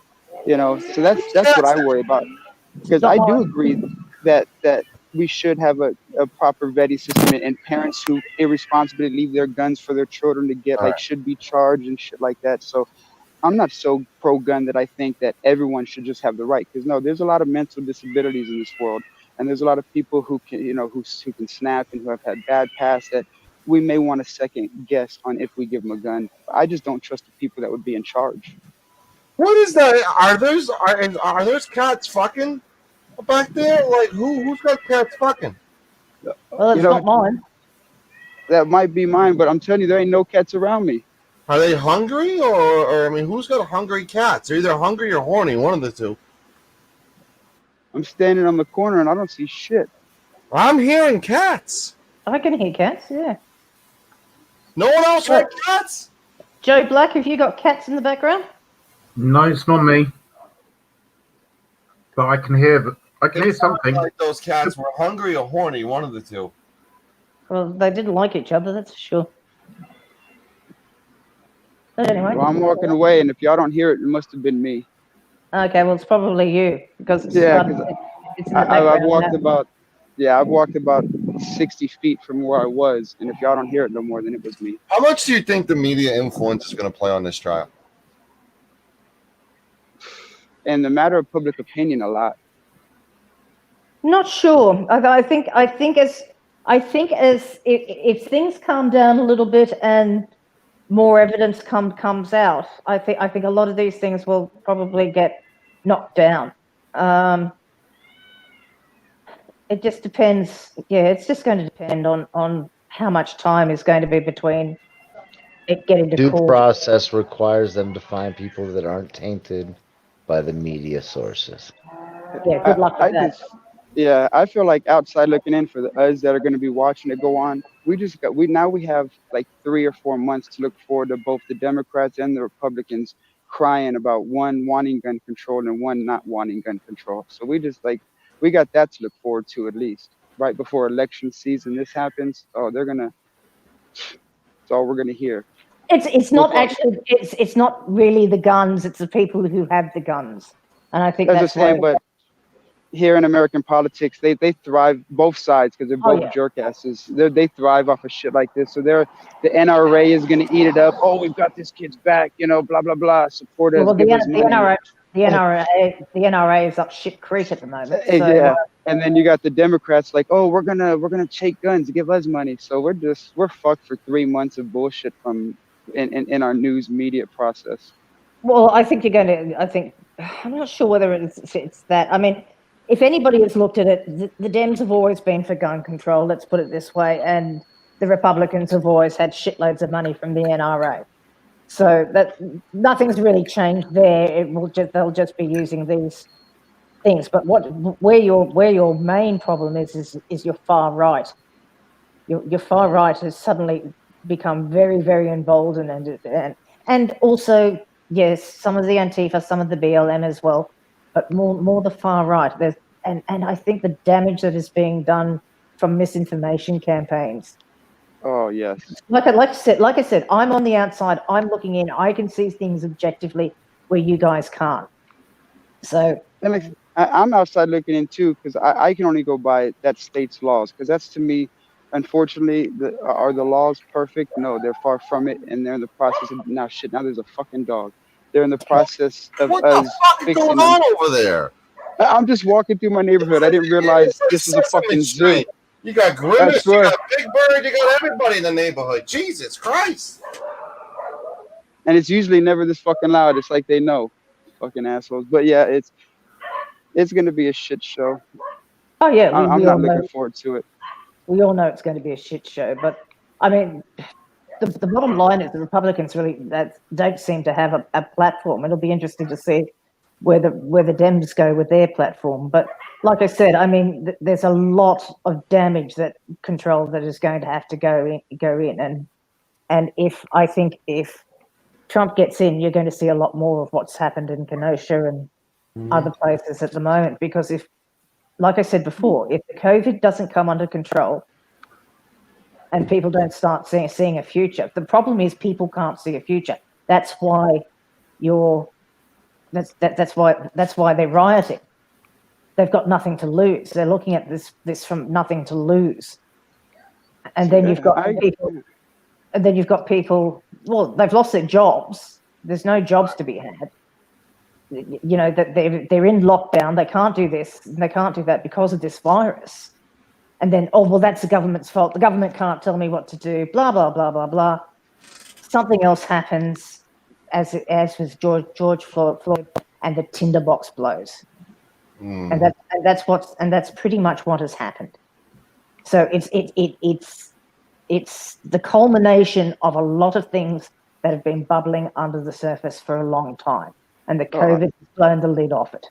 So I agree 100%. And I think also the way you've been manipulated over the last few years through social media, a lot of the lies that have been told. And news media in general. Let's put it that way. But interference from other areas, and some of these, the QAnon crap, the conspiracy theory bullshit. Yeah, well, I don't know. That's where we kind of like. I'm kind of somewhat hitched on that conspiracy theory. Oh shit, the badass car conspiracy theory. But I agree and disagree with you. I feel COVID is what bubbled it over and took it this far. But I don't think if Trump gets in, it'll be because of Trump. I think it's been just because of all the presidents we've had over the last 20, 30 years. It's the country's been unstable, and just every 4 years, it just gets worse and worse. So Trump may be in office when it bubbles over, but it goes back to Obama, goes back to Bush, goes back to Clinton, it goes back to Reagan. Like the country's just been at a bubbling point for so long. Well, look, to be perfectly honest, I think if Obama had been allowed to have some of the legislation and policies put through that he wanted to put through that weren't held up by the Republicans, things may have been a bit better. At least he got you out of that dreadful GFC. It was slow, but it was happening. And Trump inherited an economy that was starting to boom, and it kept going. And he's been claiming that's due to him. Well, it's got nothing to do with him. It's never had anything to do with him. It was all the Obamas, and he's been slowly rolling everything back. And he is the one that's taking your rights away from you, and he's going to take your rights away from you. He might allow you to keep your guns, but that's what he wants, because the thing that's happening in Kenosha now is what he wants. He wants that. He don't want us to have guns, dude. He initiated red flag laws. Yeah. He's one of those on the surface pro gun, but he's a snake. He's a fucking snake. That boy don't want us to have guns. Oh, he's a snake. Like when it comes to guns, yeah. He's only going to let you have it for as long as it's useful to him. You know that as well as I do. Yeah, he rode that platform just to get elected. Like I said, I'm not going to lie to you. I'll find myself voting for Trump this election, but there's a lot that I don't agree with from him. You know what I'm If saying? you don't Like agree, that's if you don't personal. agree with a lot, if you don't agree with a lot of it, then don't vote for him. Well, it's either I vote for him or don't vote at all, and I'd rather put it somewhere. Because right now Biden, there's nothing like I wouldn't like him and his running mate. I wouldn't, but yeah, not gonna happen. So if I'd rather vote for the lesser two evils or not vote at all. Well, I think you're voting for Y'all want to change the subject? people. Anyway. Oh yeah, I don't mind. So like Southside, you speak with Spanish, correct? Oh no, sir, misconception. I speak like Tex-Mex. If you mix English and Spanglish, I can get you. CFW, do you speak Spanish? If so, come on up.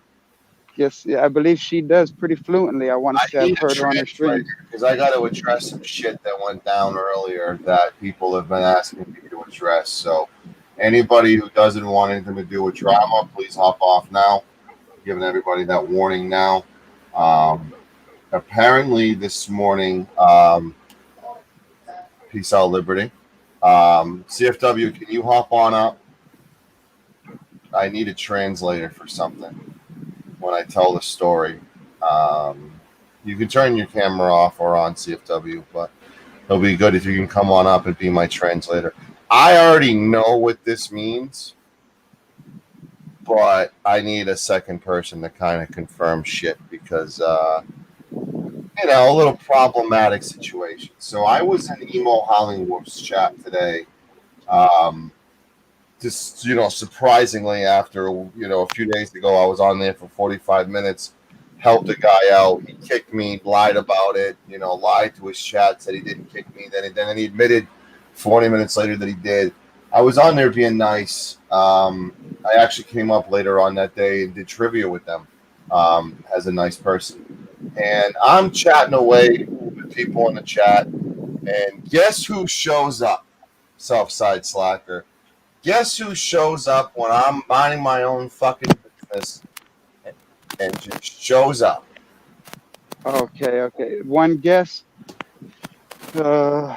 See, I naturally want to go to Josh just because, like, that'd be like, what the fuck? But, right. I mean, it could be flunky number one. Right. So I'm minding my business in the chat, and all of a sudden, this message is typed by News New England at noon time. Boom. And this is in Emo Hollingworth's chat. Randomly out of the blue, News New England thinks, well, if I say something in Spanish, I'm not going to get caught.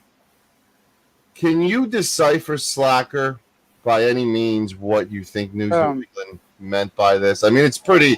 You're seeing the word sexual predator in it. Yeah. It's making... Everybody knows who he's referring to. So, I made the following video today because the concerning part for me was when this happened, everybody went after him because they found out what he said. The mods didn't know. Lady Di didn't give a fuck. Emo didn't give a fuck. They don't give a fuck about anybody but themselves, those two selfish sons of bitches. But I went out of my way and emailed Lady Di the translation, what was said, thinking Lady Di would do something about it. After Brian does his show, he pops up. Lady Di goes, nobody blocked News New England. So, CFW, you're my official translator for El Sancho.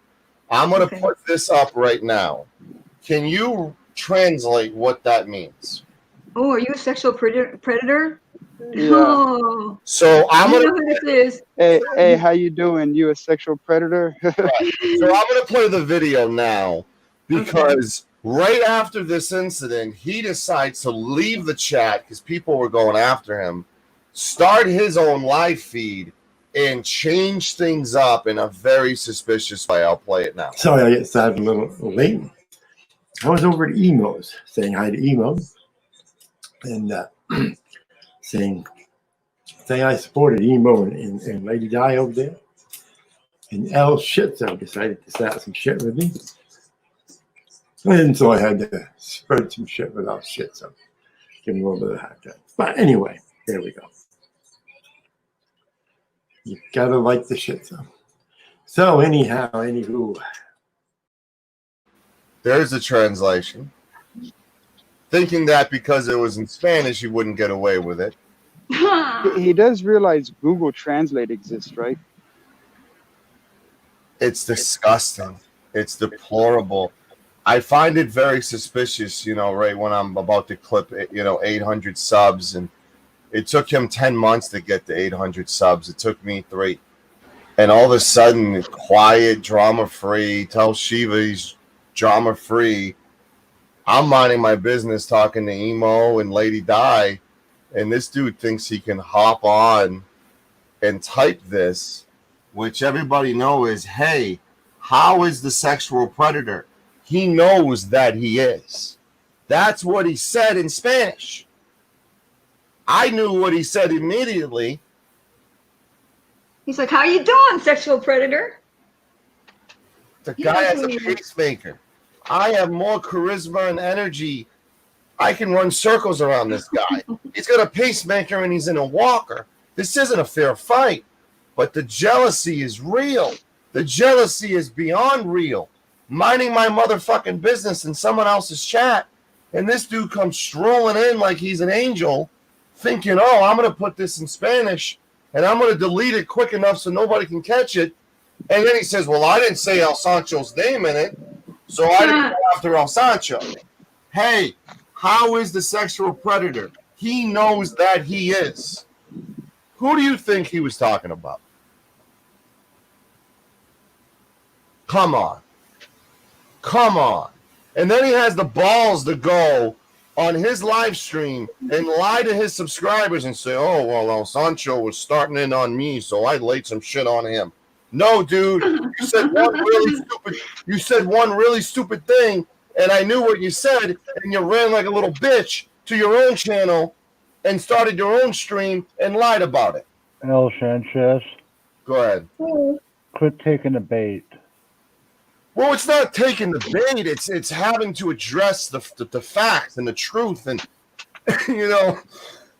I'll be honest with you, a big reason why I joined that channel was because I felt bad for an older individual. I felt pity for him. And when he goes on a live stream and does what he did today and says, oh, well, El Sancho started on me first, which clearly shows the opposite.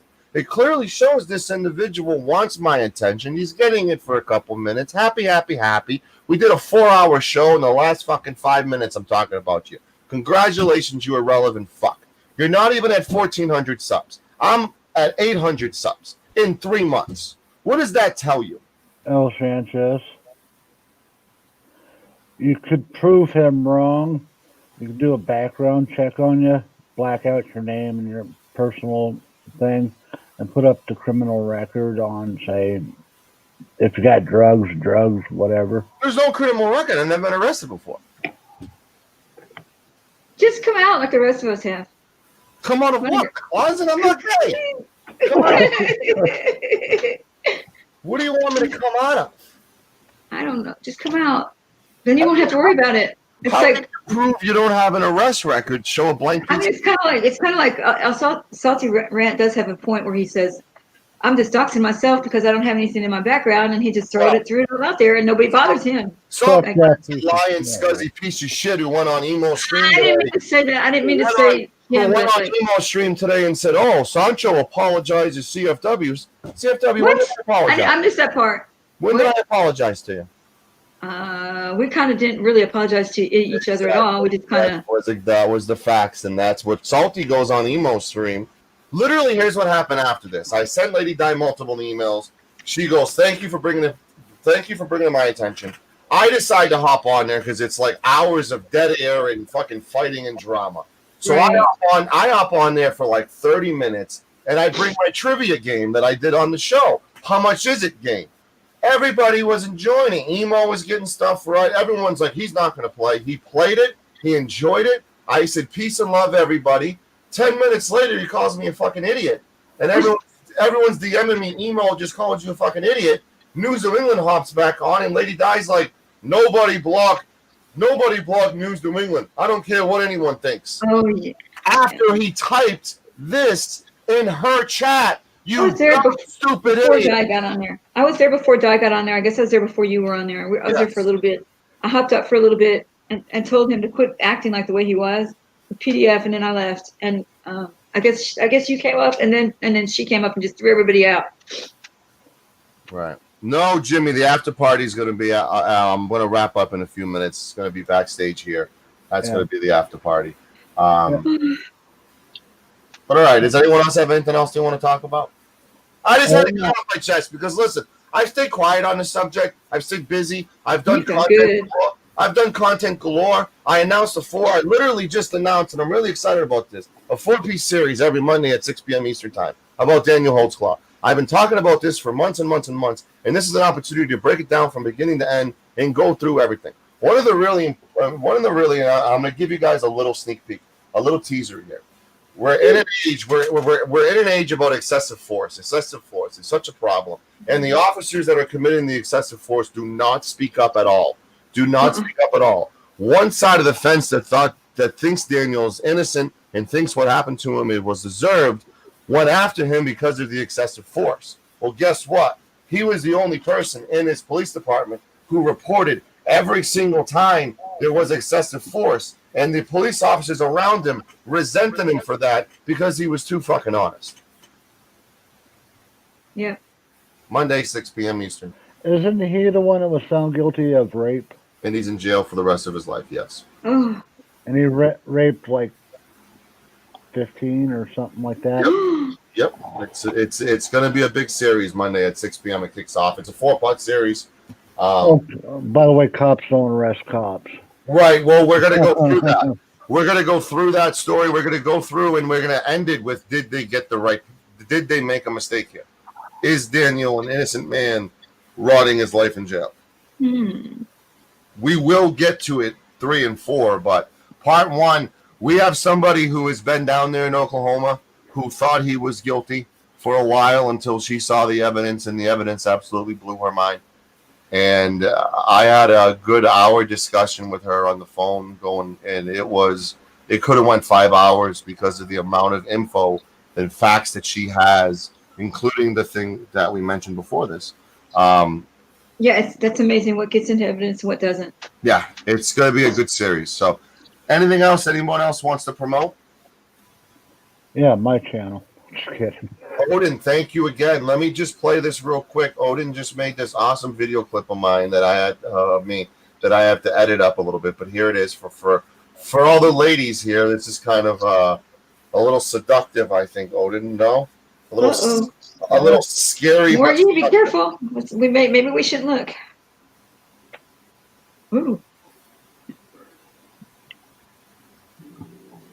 Look at that. Look at that, huh? Good job, Odin. Thank you for that. El Sancho walking through NNE's mind. Yes, there it is. All right, everybody. I'm going to wrap up. Please follow Carolina Fort Worth. Please, Joe Black. Do you have a channel? Yep. Please follow Joe Black. Beanie E. Please follow Beanie E. Please follow Southside Slacker. Odin as well. Like, share, and subscribe. We'll be back tomorrow night. The after party begins in a little bit. I want to thank everybody for tuning in. My apologies for Will Turbitt no showing. I don't know what happened. We spoke last night. Everything was good to go, and I did not hear from him all day today. We will get him back on, and we will run this over again. And thank you for everybody for listening to us, Sancho.